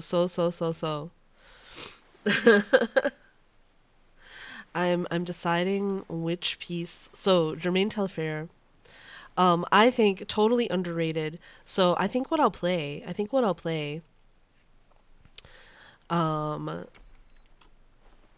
And by the way, the time period we are talking about are like early, like 20th century, like early mid 20th century, which was kind of an amazing time for music, for Western music specifically, an amazing time. I feel like so much of my favorite music goes back to then, specifically because of kind of a mix of using like newer, like dissonant sounds and also complicated new, how am I gonna explain, like contemporary, quote unquote contemporary music succinctly, using like exploring new formats and new sounds in music, but also at the same time having like sort of a classical resurgence in certain areas, like a neoclassical resurgence. So like mixing those things together made for some spectacularly gorgeous music. She also had some of her work. Okay, if you guys don't know, I'm obsessed with the Ballet Russe and Sergei Diaghilev and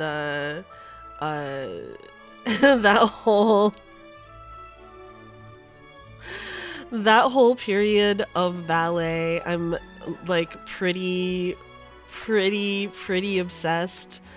And it like interlinks with this era of music so much. I'm pretty obsessed.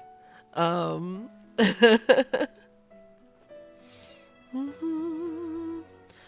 that's a whole other category of things. Oh my goodness, my brain just goes down this rabbit hole. You like this song right now? Okay, this is a song in the game. And it's beautiful. I agree. Actually, okay, so some of the music in the game is in Fontaine is absolutely inspired by music from this period, the exact period I'm talking about, that Germaine Taillefer was writing in, and I suspect that's how she turned up as an NPC. So let's listen to this. I think I'm going to play a string quartet of hers for us to listen to. And to me, it holds up with other amazing string quartets of the time, like by Ravel and people such as that.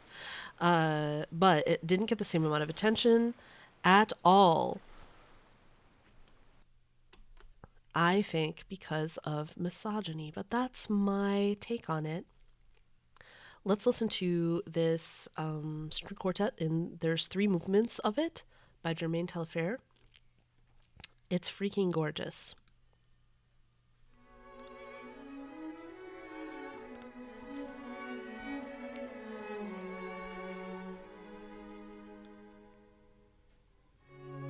I'm sure you can hear some of the type of influences from a string quartet from this period to some of the music in Fontaine. Not all of it, because there's a big Baroque influence in Fontaine as well, which is much, much earlier music than this.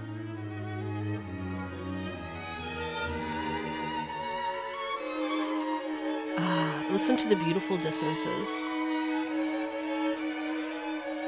and how gorgeously they mesh together with everything.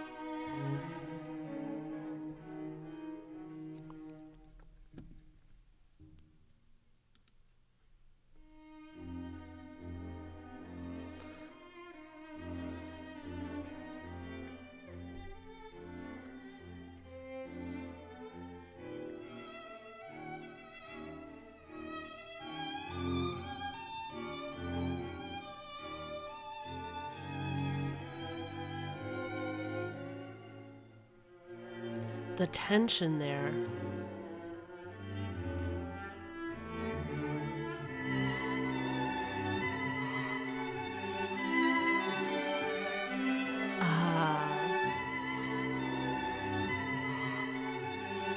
What was a happy sounding theme getting darker and darker.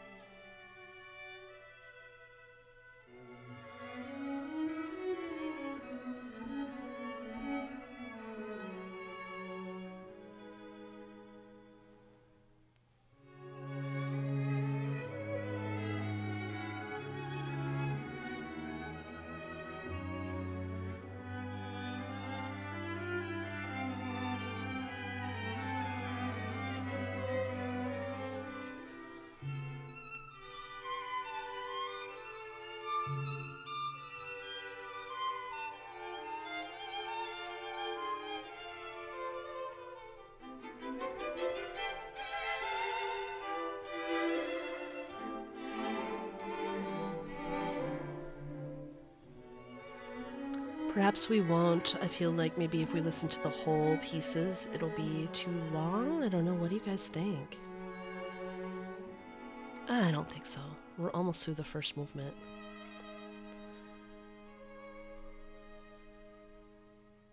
The second movement is coming up.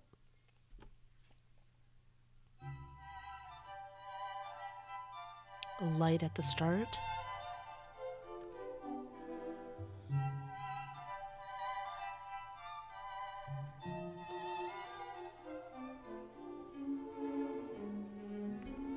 With still this uneasiness underneath.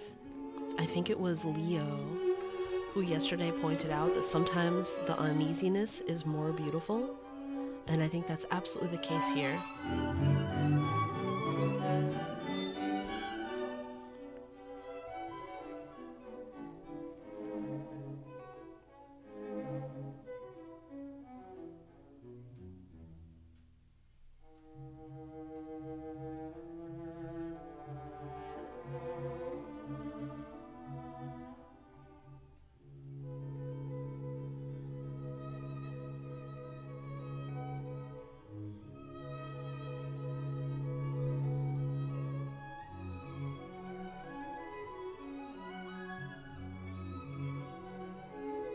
Meanwhile, I'm searching for my missing Hydroculus.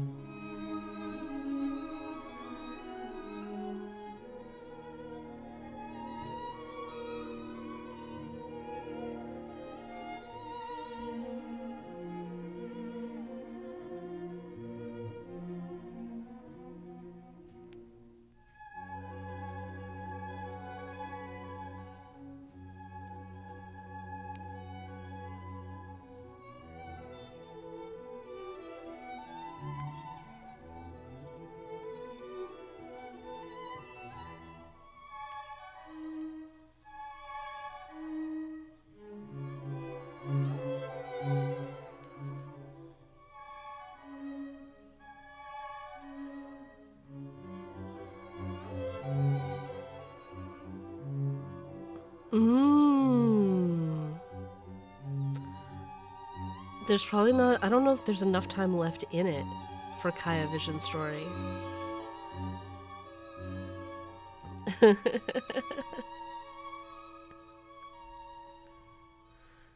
However, it might be possible if I started the vision story at the beginning. You know what I mean?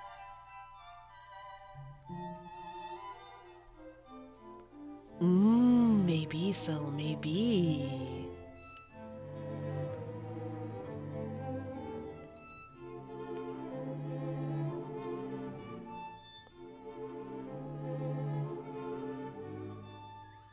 Syl always has the best ideas.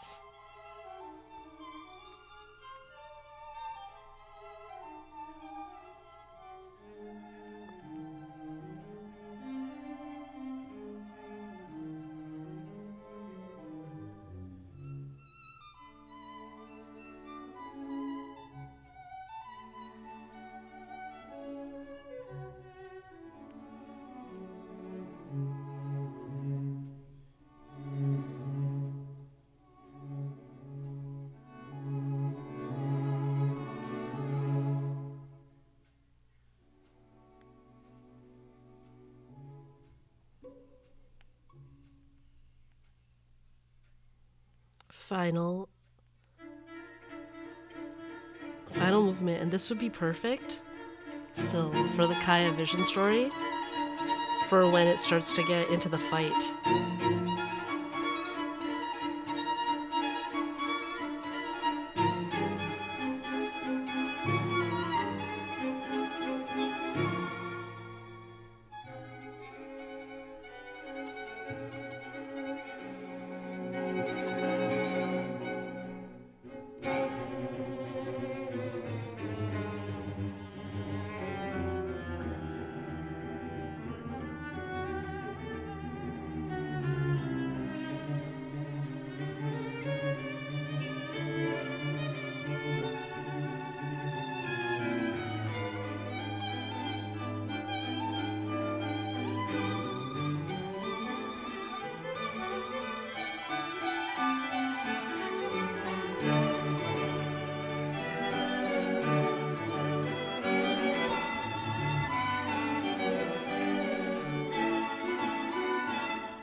If I could time the vision story perfectly to this,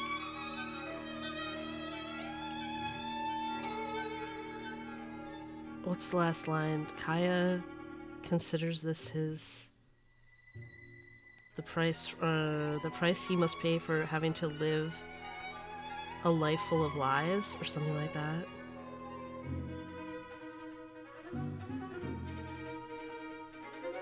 Look, he did not die.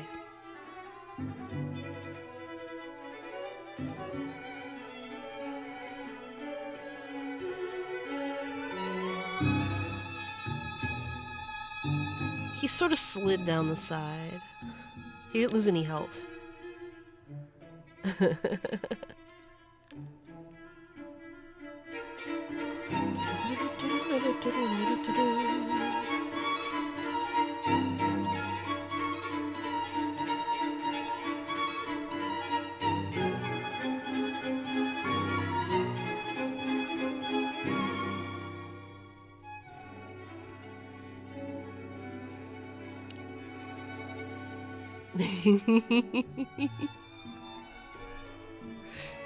There's so much music that's here to help you feel feelings.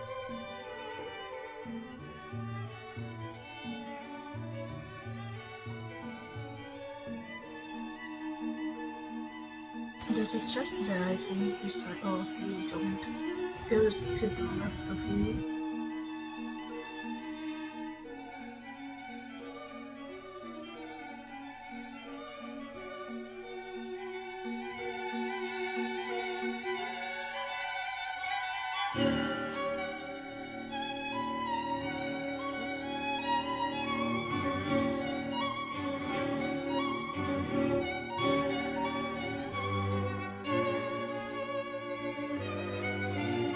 Thank you, Elijah.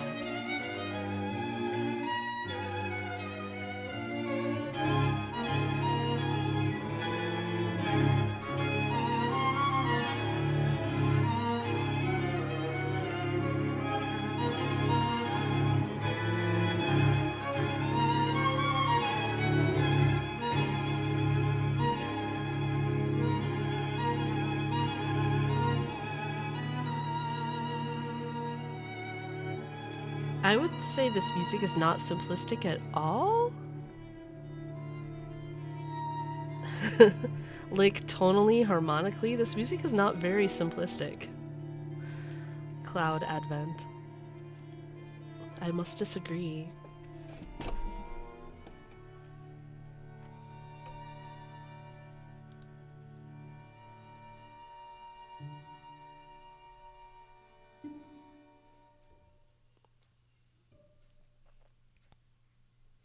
If the last line could end right there, a lifetime full of lies, it would be so great if I could time it perfectly. It would be so great. So that's just a little introduction to the work of Jermaine Telfair, who I believe is like really, really underrated. Let me put her name in the chat for you guys so you know how to spell it. And I know that I'm not good at pronouncing French names, and I'm not trying very hard. But her work, this particular work, and I will post this in the Discord, is performed by the Porter String Quartet.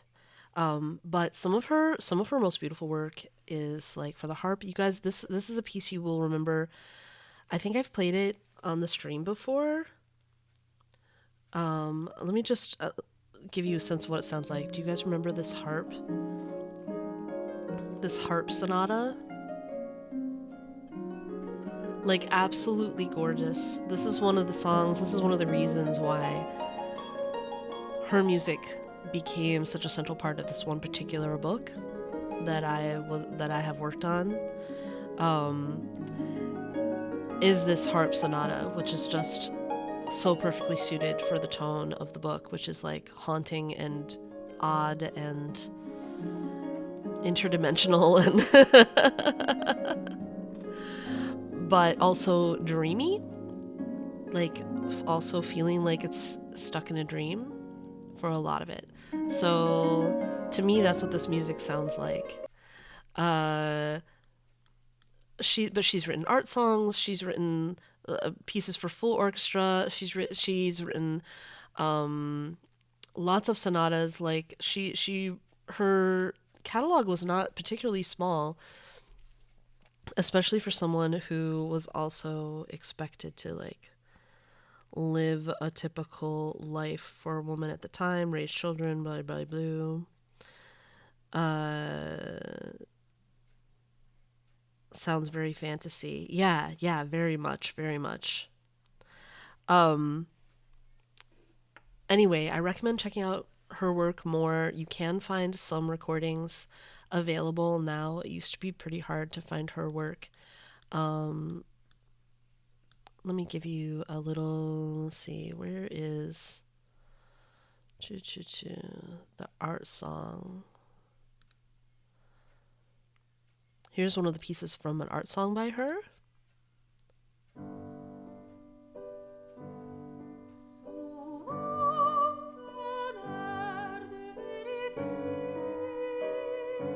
I actually named a chapter after this.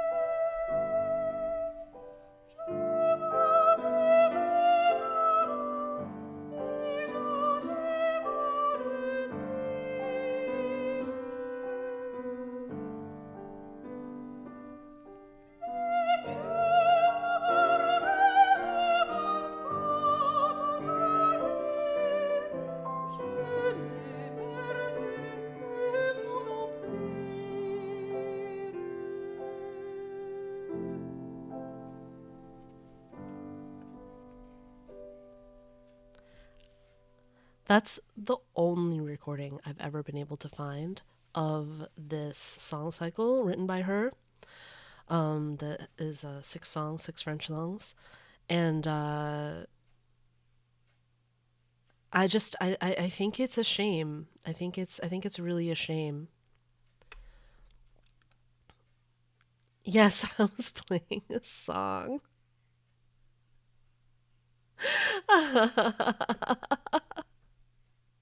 Anyway, I will put a lot of resources in the Discord, and sorry for this not being a super lesson-y lesson for the music teacher today, but this will be saved. Finishing your assignment. If you guys are interested, make a playlist of a bunch of classical songs and such. I have so many playlists, Sunny, so many playlists. You're in VC, but forget to unmute the stream.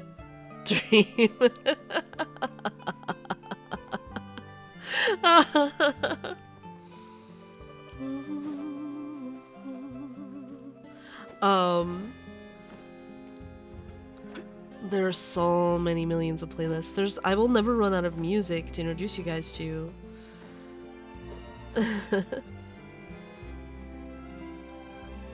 Like never ever.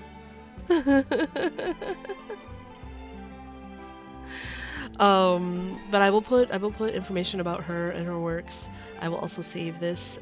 We have a new collection of highlights here on the stream of all the music teacher, all the times people redeem the music teacher.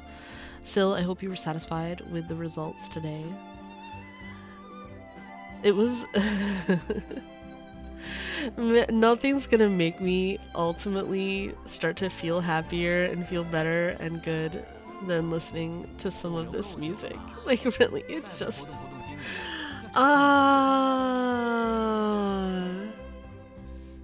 is that so, Twandrine? Is that so?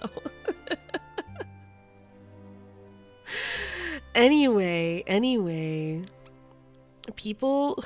ridiculous people who think that young folks can't get interested in quote-unquote classical music,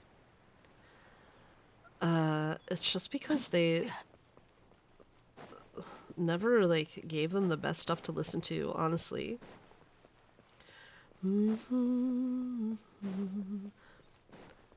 I also think it helps if you have at least like the teensy bit of literacy around it. So like having someone explain how things work makes a big difference too. They're projecting. Yes, I actually think sometimes they are.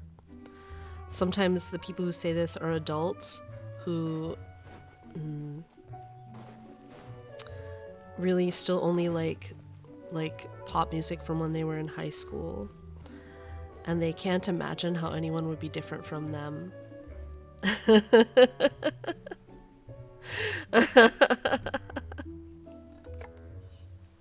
Or stodgy old adults who love classical music but don't want to take the time to actually meet young people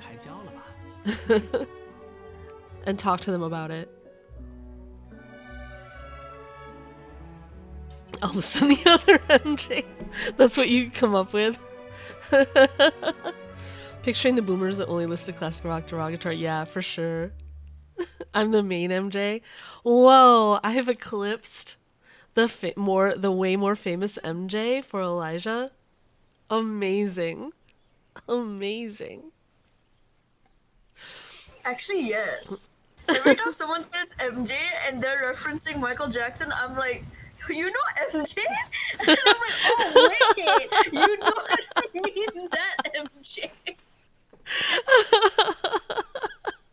And it's the same thing with GSC. We have a cinema called Golden Screen Cinemas. But when people say GSC now, I think, oh, MJ. Do you see how much of an influence and an impact you have made on my life? I do see. It scares me sometimes how much of an impact I could have. I've said this to like, I know I've said this to Sil before or like to students, but it's like the most terrifying people about being the most terrifying thing about being a teacher is realizing that your students listen to you. So you like really have to like be deliberate and careful and specific about what you say, because they'll listen to you and they'll parrot things back at you that are like not the things you thought you were getting across if you're not careful with how you say things. Sarlacc, that sounds great. I hope you do. I hope you do get around to listening eventually. The most terrifying people are students. No, you don't compartmentalize your IRL and online lives. Yeah, I wish I had that power. I'm so bad. I can't compartmentalize. That's why I wish I was more like Kaya. Hoda hada hoda hoda hada hada ho. Why I aspire to Kaya. The man can compartmentalize.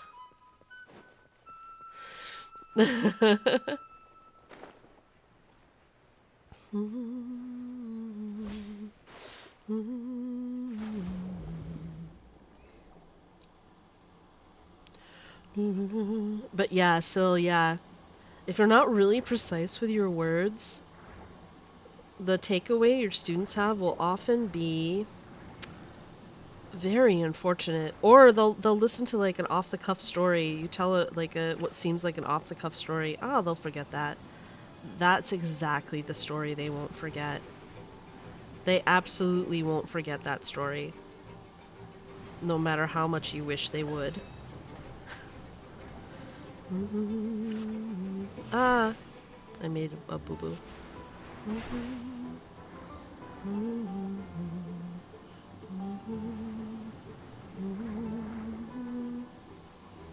And now, Baiju's almost dead, so we gotta get some attacks in here to heal him up. Oh. I've never had this level of difficulty with these guys. I must not be paying enough attention to what I'm doing.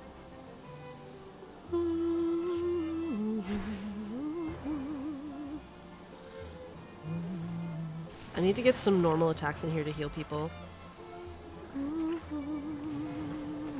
Oh.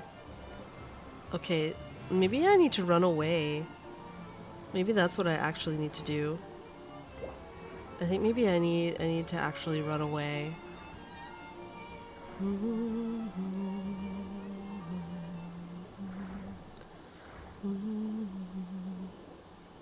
I need to find a runaway spot that has healing fish.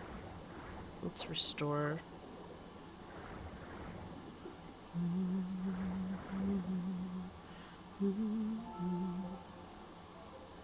So you said maybe do Friday optional.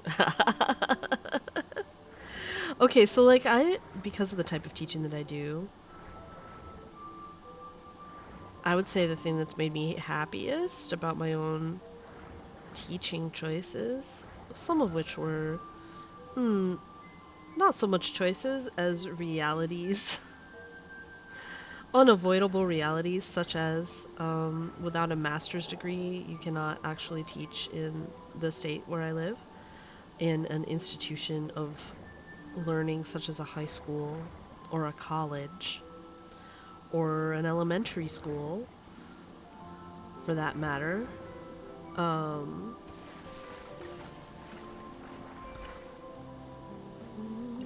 That fight didn't even go on long enough to trigger fight music. But because of that, I have never once had to give grades or credits or anything. All my classes have been like things that people pay to take, and there's no grades. They aren't paying enough for a master's, and yet. You know they aren't. And yet, they still continue to require it in the state where I live.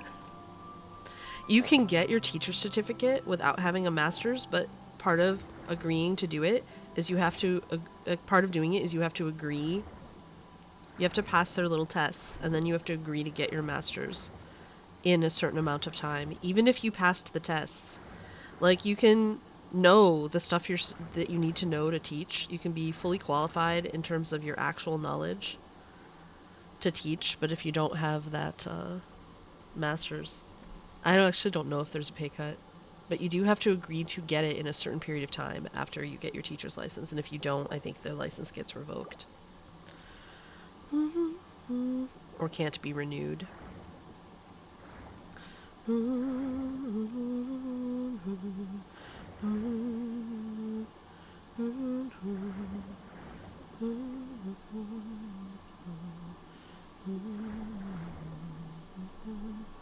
Pizza acquired, no burns. Hooray. What? Why everywhere I go, there's things that want to fight me, and I just want to swim in the water at the moment. I have defeated all these monsters in the past, all these sea monsters.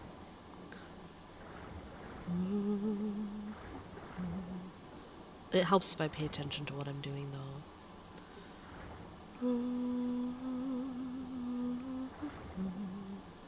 And also, congratulations, Julian, on your cooking triumph.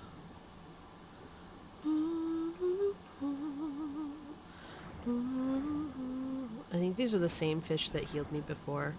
I think I'm just going around to the same fish over and over.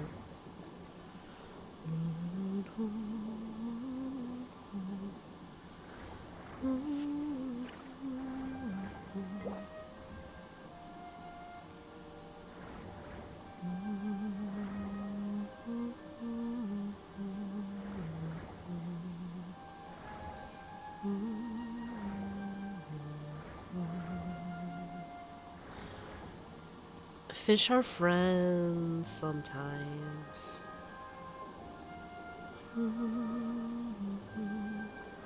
My lost Bloop Bloop isn't down here, huh? Am I missing Bloop Bloop?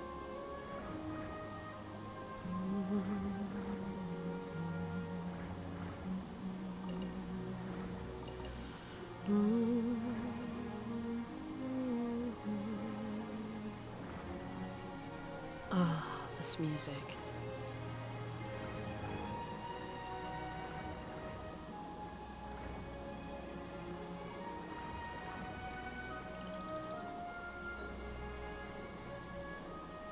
Fish are friends and food. Just like robots are friends and...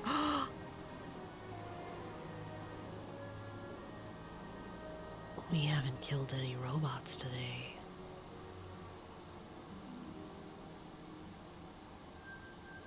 Kill, kill, kill, kill, kill, kill, kill, kill, kill, kill. It's kind of funny because the music, the turn the music took at just that moment was so perfect. So perfect. I think I'm gonna refill my coffee and then I'm gonna come back and we're gonna go kill robots. We're gonna kill robots. Will we have a full team death in the water today? Let's hope not.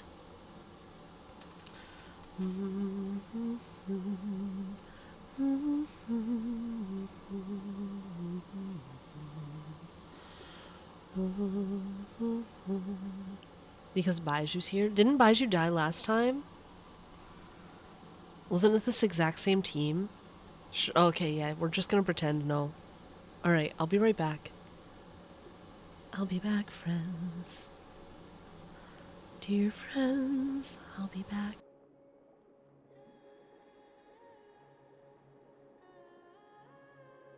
Yeah. Hi, chat. Hi, Kaya.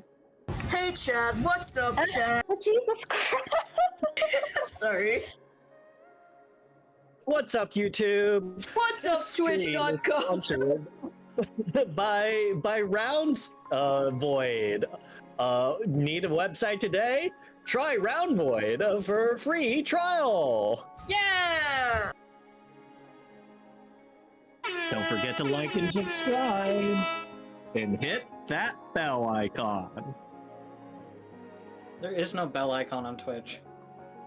There is. There is There actually. is. It's for There notifications. I've never seen a bell Wow. icon. Fake fan. Hold Oh on, my I'm god. I'm a fake streamer. You're a Sorry. fake streamer. Whoopsies. I'm gonna outline it in red too, just to make sure you see it. That is unironically helpful.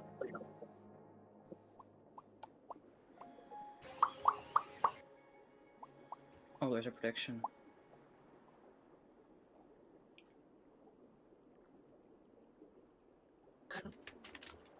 What if I spent all of my points on this?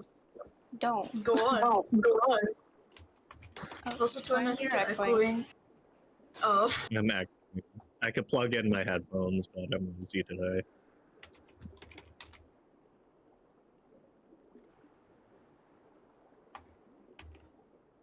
Do you hate ads? Don't you just want to avoid them? Then sub today. They're on sale now for September.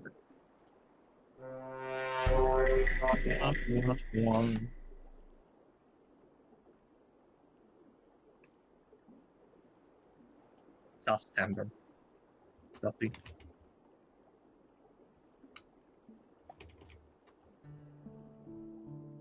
Yeah, do you hate ads? Don't you just want to avoid them? Then sub today. They're on the sale. So true.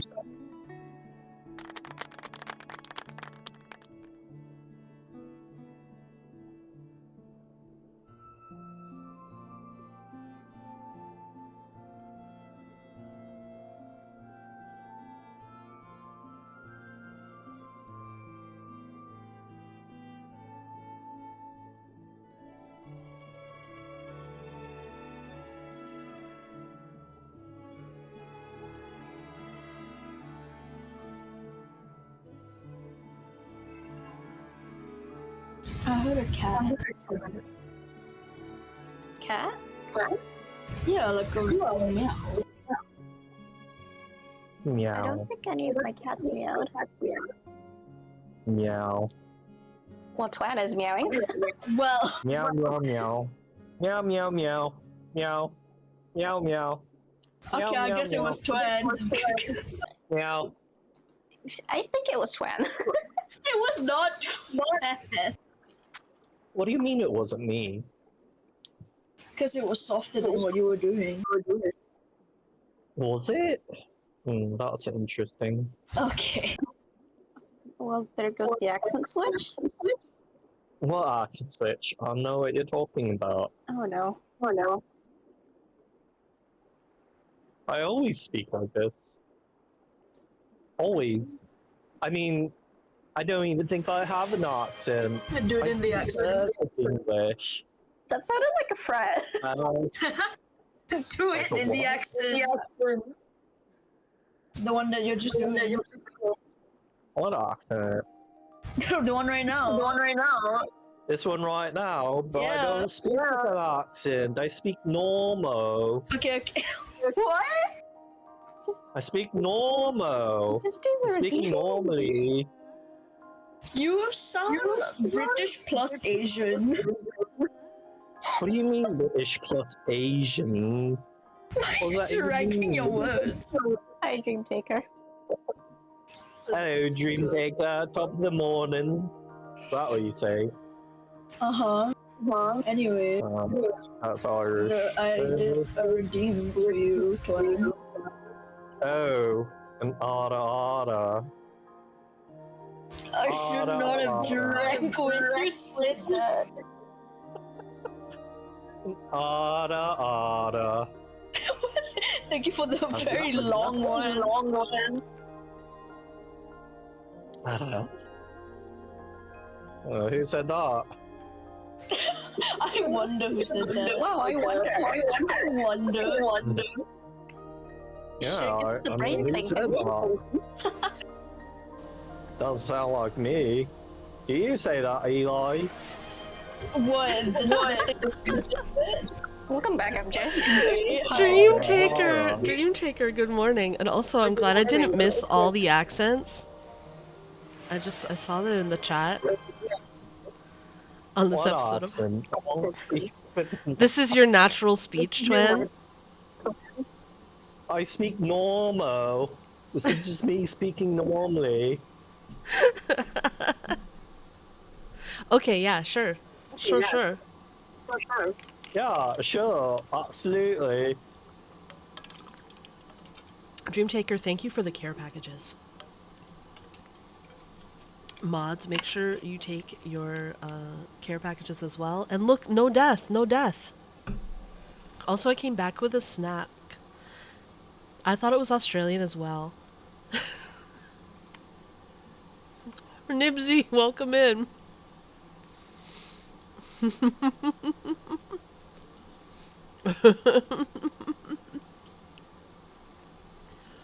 Ah, yes! I finally got my custom model. I was so excited. No more relying on someone else, like a model I don't own. I love this model so much. Kitty got a dye job. I think Kitty just swapped places with another kitty, is all. That's how I think it went. No, I absolutely love my model. Absolutely love it, and I highly recommend the artist and rigger who put it together for me. I've never felt more me on the stream than I do whenever I got this model. How much chaos was there, Dream Taker? I always miss it. I miss all the good chaos. Because I come back and they're all like, we'll be quiet now. There was no chaos whatsoever. Pshaw. Lies. I never lie. It's not like it's in my name. I never lie at all. Had no chaos. What you mean it was all me? I didn't do a thing. I didn't do a thing. I was behaving. I was absolutely behaving. That's a lie. Yeah. Okay. It depends on what you consider behaving. Like, for instance, I approve of my mods being chaotic while I'm away on a break and entertaining the chat. So, is this like... I feel like this might be optimum behavior. Like, optimal behavior. Blame Twin. I was even forced to do an order. Oh, I see that. I don't think it was being forced. I see that into the redemptions. Well, it was redeemed by you, by the way, I'll point out, Elijah. Yeah, because they were doing an accent and I wanted it to be in the accent. Give us some spice, you know? What do you mean? It was gonna... Of course it's gonna be in an accent. I mean, if I had an accent, because I speak normal. You speak normal in your accent. It's normal. Of course. Maybe I should imitate you and then talk to you like that. Now, why would you imitate me? Why wouldn't I imitate you? A little bit strange now.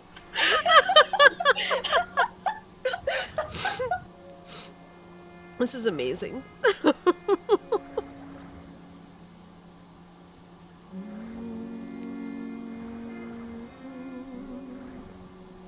See, I did get some chaos after all. Oh, I was enjoying that music, and you had to come along and fight me. Ugh.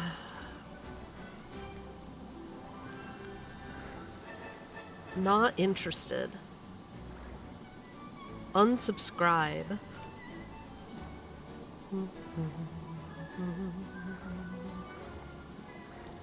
Tangerine, I actually think that's true.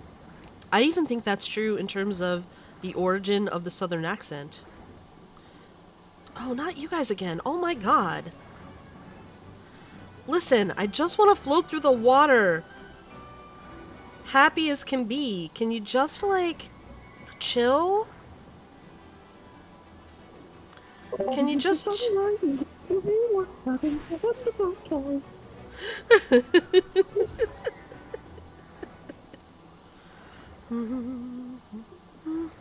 Alright, there we go, there we go, there we go. But don't unsubscribe from TSC Nation. Remember, it's September. Oh, anyway. British is just Southern in a different octave.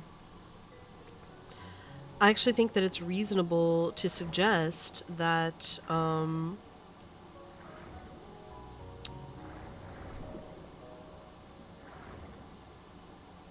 that the accent evolved from British settlers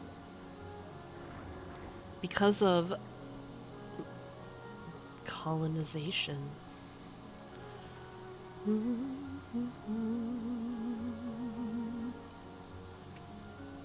I think we are 2 days late.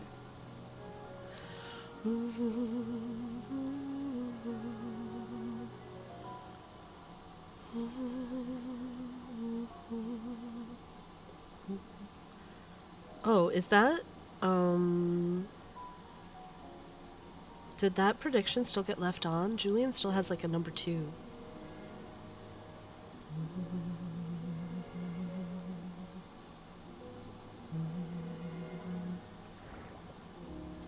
Did the prediction get resolved?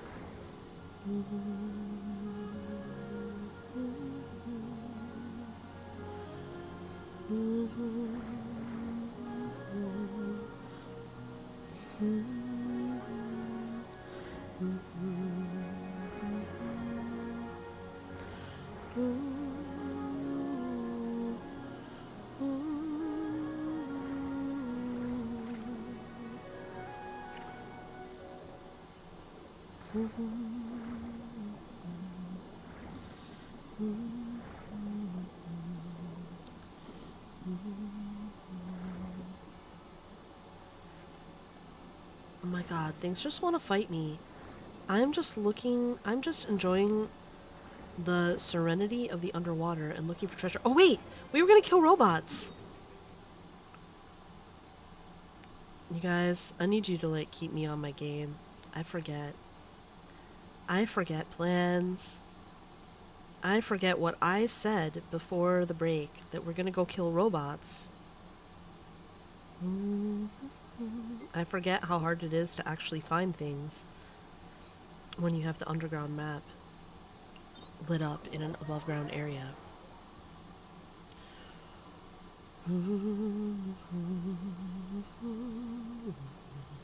Have I heard of Cuphead? You'd hate the gameplay, but you'd love the music. I have not heard of it, but that's interesting. I'll look for the soundtrack. Y'all ever have the problem of having chili, and then all you do is eat the chili until there's no more room in your stomach? Oh my god! Okay, wait. Tangerine. When you were asking about how spicy chilies should be, or I thought you were saying how spicy chilies, like the actual like chilies should be. Were you saying how spicy should chili be? That whole time? Did I misunderstand the entire time you were just talking about chili? The dish? I was talking about chili and tomato. Well, I guess if you're a purist, it doesn't have tomato in it, but the ground meat and tomato dish that features chili peppers heavily. And I thought you were talking about the chili peppers.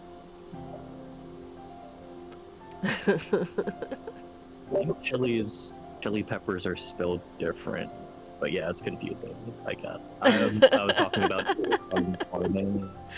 Chili should be spicy.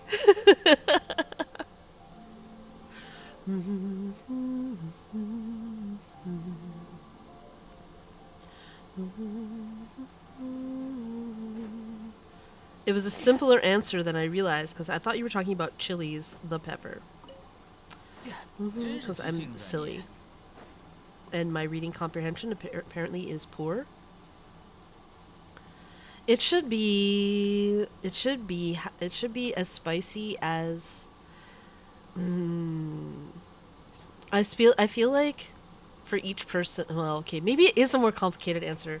I feel like it should be right for each person eating it, 骑士团的战友们 right 已 at 经 that 忙得不可 edge, 开交了吧？ where it's like spicy enough but not so spicy that you can't taste the flavors anymore.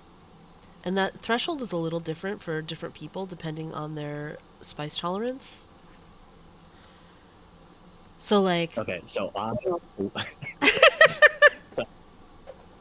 I think for me personally, chili needs to be spicy enough that you hesitate to eat the next bite, and it like slowly builds. Because like I have the problem where I would just keep eating it. So like I need the spice like 再不活动活动 slow 筋 me 骨啊 down. 要长出 I 蘑菇来 see, I see. So you're looking at it, you're looking to chili. Wait, someone else is talking. Oh no, I just unmuted. I Oh, muted oh, oh, myself oh, oh, because I oh. Oh, it was me talking.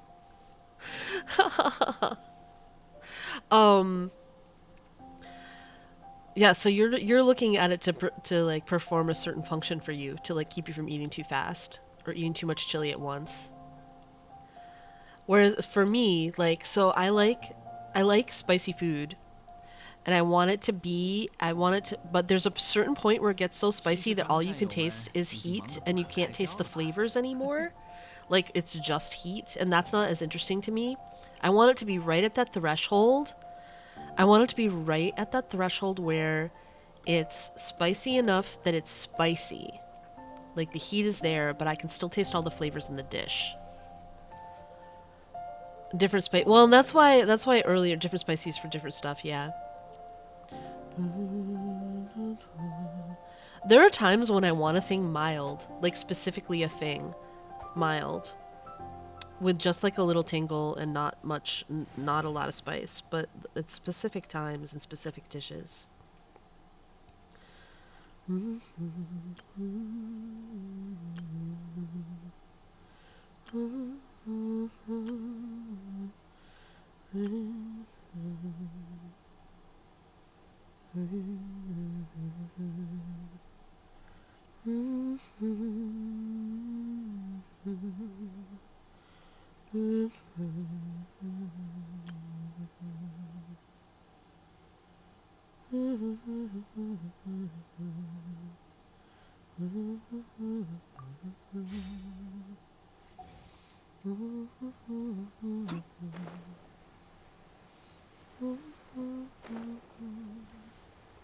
I haven't played the OG Kai Freeze team in a while.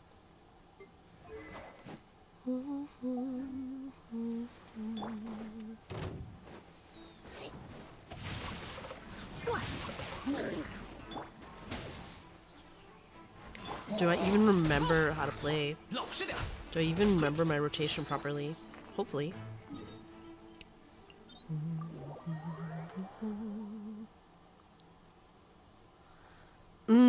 Yeah, you're right. Sill. You want your taste buds to die is okay. I want my taste buds to live. I like flavor. I guess what it is I like the heat, but I also value flavor a little bit more than I value heat. Like savoriness. So I always want to be able to taste that above the heat. Otherwise, the dish isn't as interesting to me.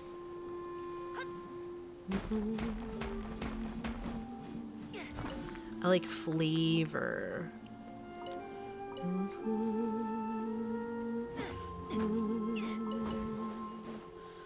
Which is why I want that heat to be right at the threshold. Like, for instance, like Indian curry, I'm not going to order that mild, but I'm probably going to order it medium and not hot. Because I want to be able to taste all the flavors, because the flavors are so rich, there's so much in there.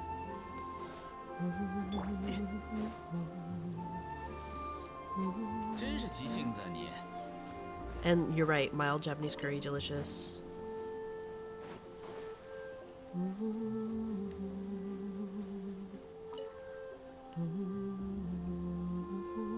It needs a slow building heat and front end spice.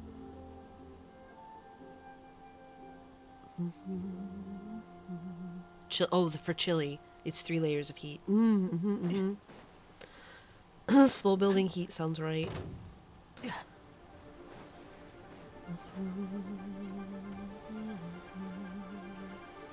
Alright, do I remember how to play this team?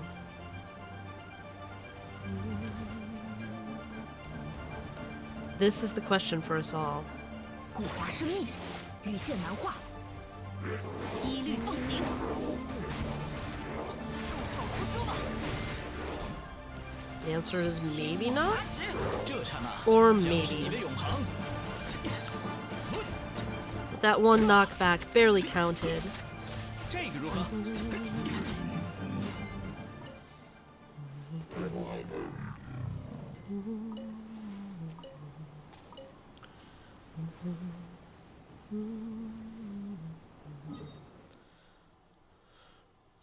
Can't taste subtle flavors, only sweet, bitter, umami, salt. Oh, I like subtle flavors. I like flavors. I like flavor.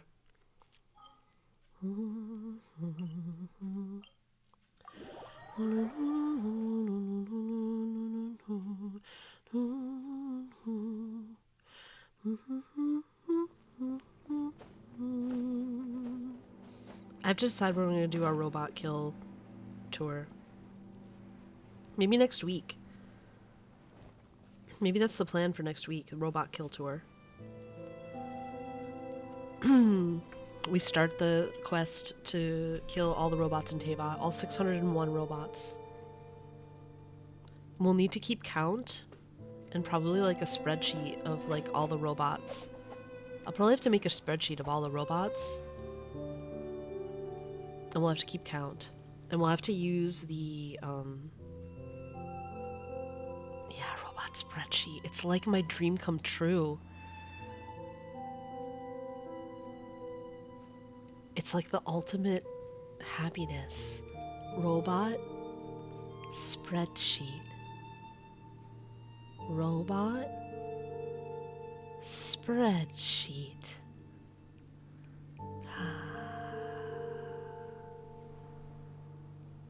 Contentment. 逗留够久了吧？ To be a 再不 secret, 活动活动 Julian. 筋骨， You know why you haven't seen it? I haven't been keeping it up. That's my problem. I like spreadsheets, but I actually have ADHD.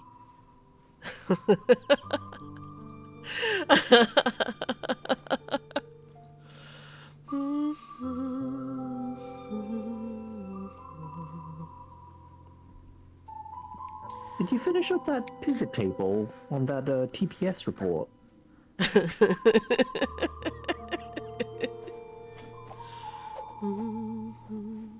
I'm suddenly reminded of Don't Tell Mom the Babysitter's Dead. You guys know that movie? It's like a guilty pleasure of mine, I suppose, in a way. I love that movie, even though, you know, it's not like I think it's a cinematic masterpiece. 别魔退去，提出试炼。小心着凉，老实点。 Is that a folk song? It should be, shouldn't it? Alright, you guys, if you want a silly, fun movie that's just like funnier and better than it has any right to be, 没想到你也知道忙里偷闲。 Don't Tell Mom the Babysitter's Dead is something to check out. Anyway, it's about, okay, I'll tell you the premise. So these 3 kids, there's a teenage girl and her brother, her slightly younger brother, and then their way younger sister. Anyway, 够久了吧？ their mom decides to go on vacation but leaves them with a babysitter. Like she's going on vacation, she goes away for a while and leaves them with a babysitter at their house for the summer. And it's an old lady who is like really tyrannical, but she actually like dies, right? Hence the title. I feel like this is not a spoiler because the title is literally "Don't Tell Mom the Babysitter's Dead." So the babysitter like is very old and just dies one night. And they're like, we should tell Mom that this happened, but then she'll come home and we'll have someone watching over us for this whole summer. So they decide to spend the summer trying to pretend that nothing ever happened so that they can be free the whole summer. But they can't find the money that their mom gave to the old lady. It's a mystery where it went. It is resolved by the end of the thing, but like they can't find the money that was, so they realize suddenly that they have to make money. And so the teenage daughter decides to get a job, but instead of like regular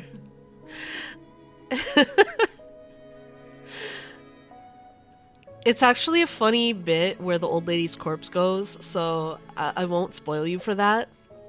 But the teenager's daughter decides she wants to get a job, but she doesn't want to work fast food or like retail like all like her friends her age. She really wants to get into fashion, so she basically like fakes a resume and tries to get a job in like the fashion industry, and it succeeds in unrealistic yet extremely fun ways.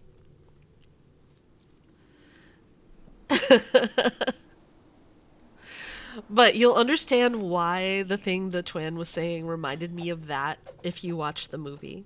Am I really the only person here who's seen Don't Tell Mom the Babysitter's Dead? I mean, it's an older movie, so I guess that makes sense. Anyway, it is not a masterpiece by any means, but for whatever reason, it's like a favorite. It's a fave.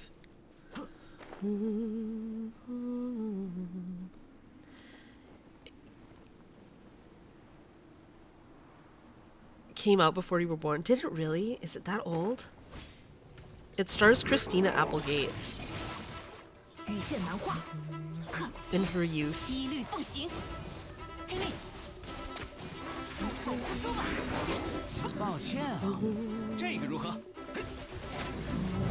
1991. Wow, it's older than I recalled.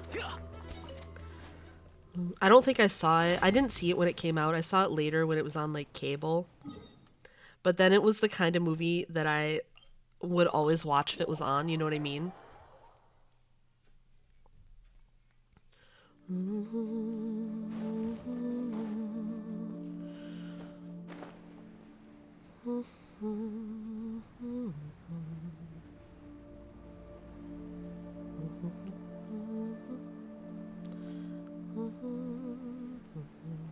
So expect it to be a very 90s movie, but it's I don't know. It's more fun than it has any business being.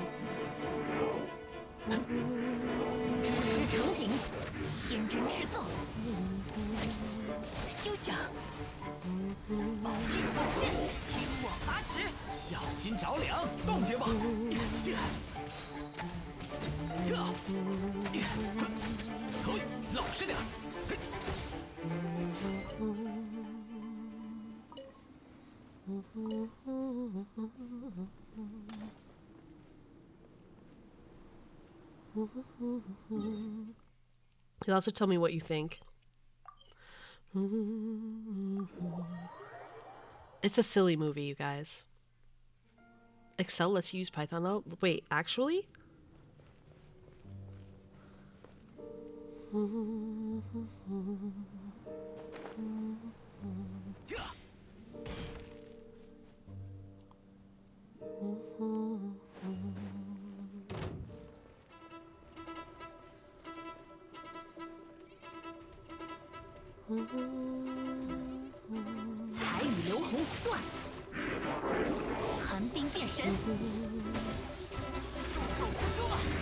It's also, I would say, despite the fact that it, like, you know, really only features like heteronormative romances, like that kind of thing in it. It somehow feels like less aggressively less aggressively straight than some other stuff from that time period. Like the little girl, the little sister,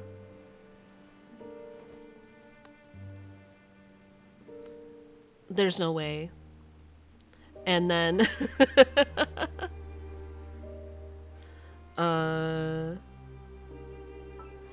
though it's true that the only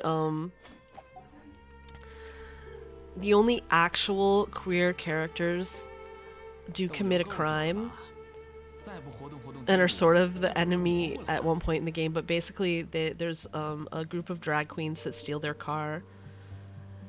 But that does result in the hilarious line, Liza Minnelli stole my car. Feely Day, welcome to the stream!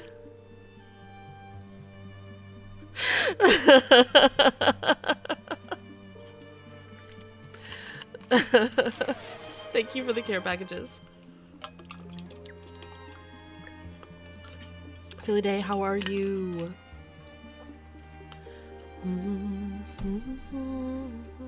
Every time I say Feely Day, do you guys just secretly say Foley Day in your mind?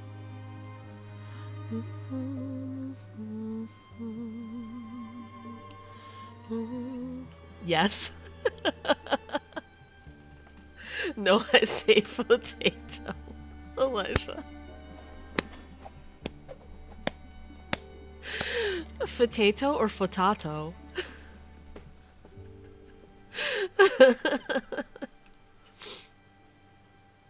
I say potato.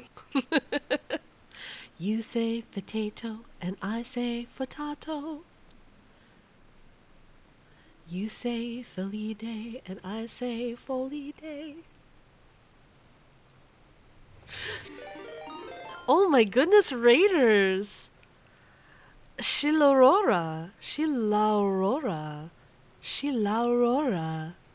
Okay, I love the name. I'm clicking to follow you right now, just based on the name.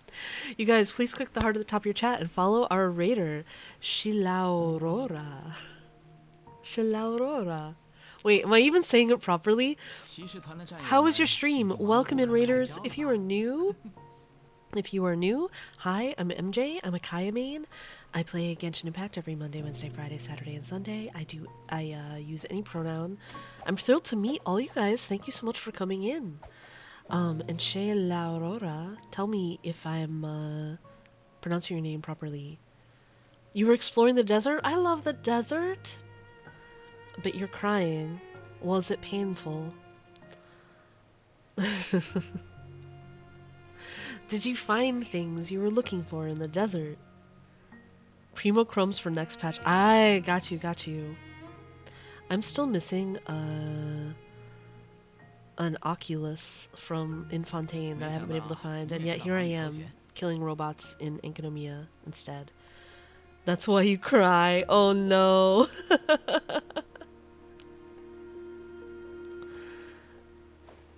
You need to get Dendroculus as well. Oh, I see. So you have a lot to grind then. That means you will be able to get your primos, right? Who are you planning? Are you planning to wish for someone? Are you saving for someone in particular? Fun exploring? Yeah.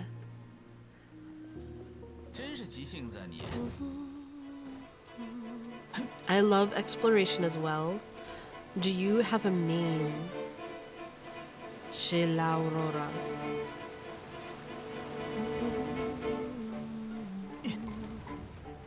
Or characters that you particularly like in Genshin, like and play.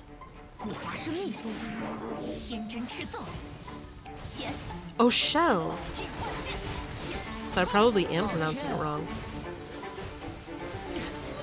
Shellorora. Shellorora, probably. Shell, welcome in. It is wonderful to meet you. Shell Aurora. You want to get both? Oh, ho ho ho ho ho. All right, all right. I see why you're doing the grind. If you want both of them. 骑士团的战友们已经忙得不可开交了吧？ Chongyun maybe needs a little 羽 help 线 here. 难化，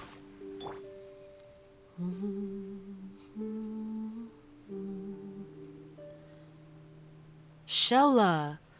Shella. I see.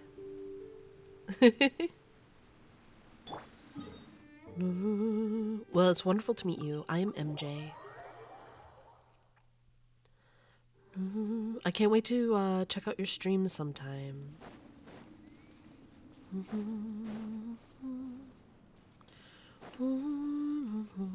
And we're just killing. I like to kill ruin guards. It's like a silly thing that I enjoy. 真是急性子啊你！ And I hadn't played this Kaya freeze comp in a while. 彩羽流红，断！ That was like my original Kaya team. I apparently am not that great at it anymore. 邪魔退去， Because I feel like everyone's losing a lot of 将士你的 HP. 永恒，这个如何？ But surely I'm just out of practice with this particular team. 冻结吧！ Surely that's all that's wrong. Mild but temporary skill issue. Perhaps. Feel free, Shell, feel free to take a rest if you need to. Too used to Baiju heal tanking? Yeah, probably. Probably, actually, that is the issue. I'm used to Baiju healing everyone. Because I've been playing this team more. 是药三分毒。 Notice Kaya was in perfect health, though. By the time he got on the screen, everyone was frozen. Why dodge? When wound become unwound. Truth. Seth, welcome in! I don't really have a main, but I like to collect archons and male characters. Fair, fair, fair. I accidentally have done the same thing. In some ways, I've collected all the archons. And I do play a lot of male characters, but it's mostly,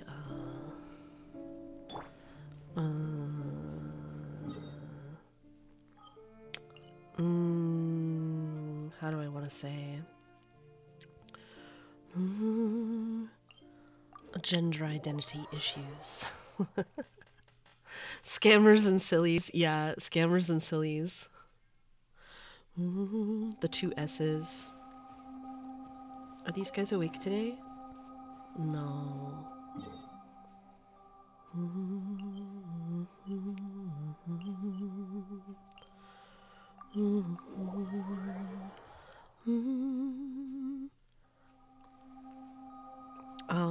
I do play a lot of characters, but I still consider myself a Kaya main. And I just happened to have him on screen when you guys got here. Oh no, ad break on our raiders. Leo, welcome in, welcome in.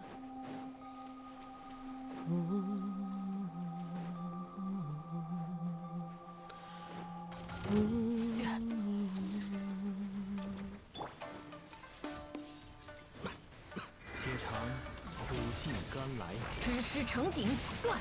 羽线难化，小心着火，小心着凉。后援登场。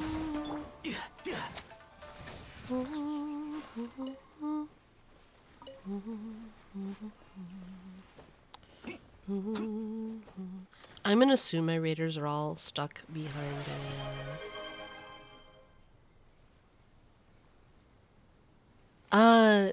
someone tell Shell if Shell is stuck behind a thingamabob. Oh my goodness, epic.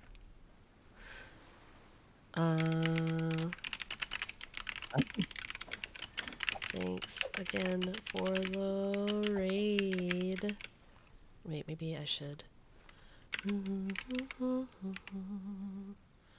Shell Aurora.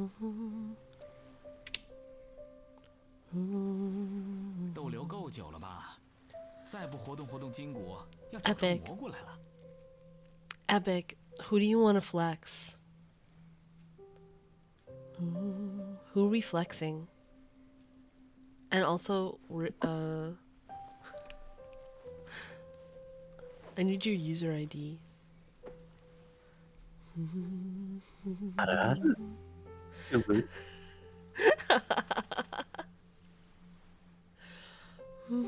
I'll hide him. Alright. We're gonna look at Epic's Al More like Ada Hytham.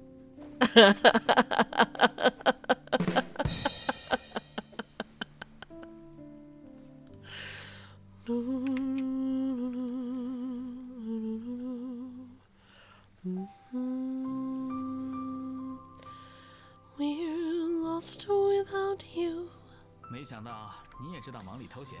robot. Come back to me. To me. We miss you. There it was. I sang a song to this one time. We love you. And we love to kill you, robot. For whatever reason, this is a song in my head now, like a real legit song. Our murderous urges have nowhere to go without you. We're just lost and sad, robot. 骑士团的 Please 战友 come 们 back 已经忙得不可开 to 交了。 us. Al Haytham. Ooh, you know what? You know what? Epic, epic. What will be the improvement eventually? Right? Is you get this Battle Pass sword to R5 over the course of time, right? Ho ho ho. Ho ho ho. Ho ho ho. You get this Battle Pass sword to R5. I'm just saying, that's what you can do. He looks fantastic. What a great build.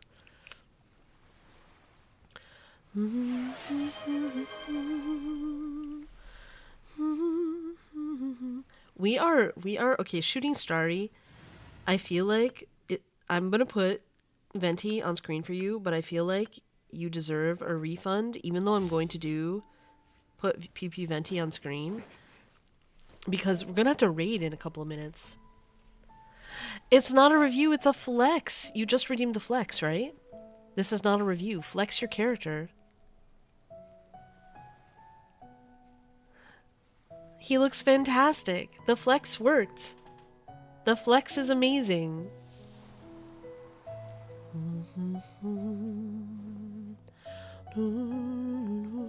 This is such a good Al Haytham, you guys. Guild 4-piece gilded. Appreciate him, friends.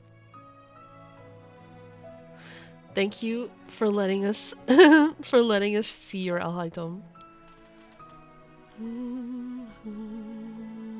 I will put Venti on screen, but we do have to raid.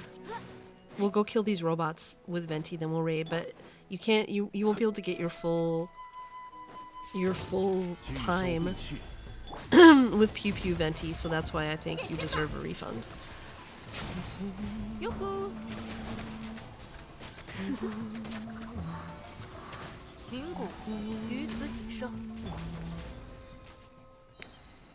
But we did get to kill this one group of robots, small robots. Letting them age like an apple wine. Oh my goodness.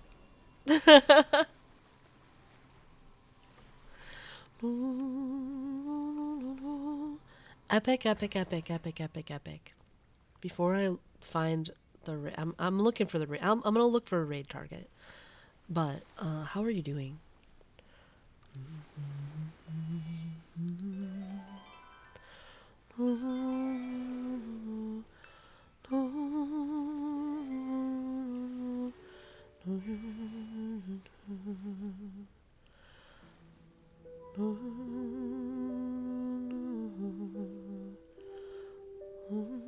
Oh.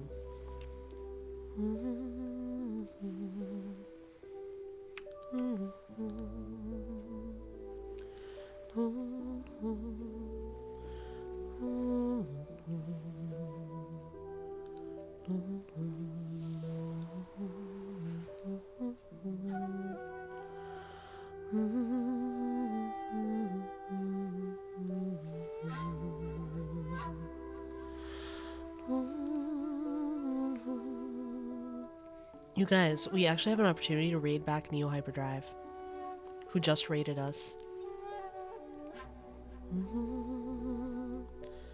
Resonates with your inner turmoil. Alright, I think this is going to be a very different vibe stream.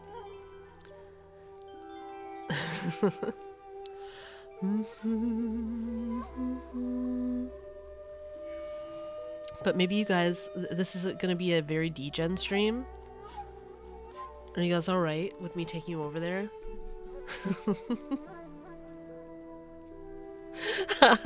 Yes.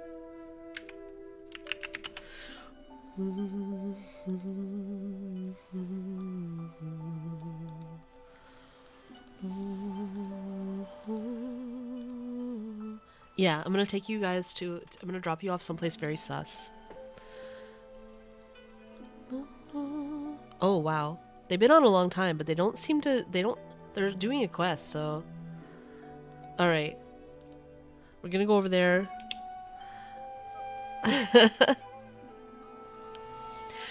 You guys, we will be back tomorrow, maybe with Epic Co-op. That's up to Epic. I don't want to put him on the spot. But regardless, we will have a lovely and cozy time.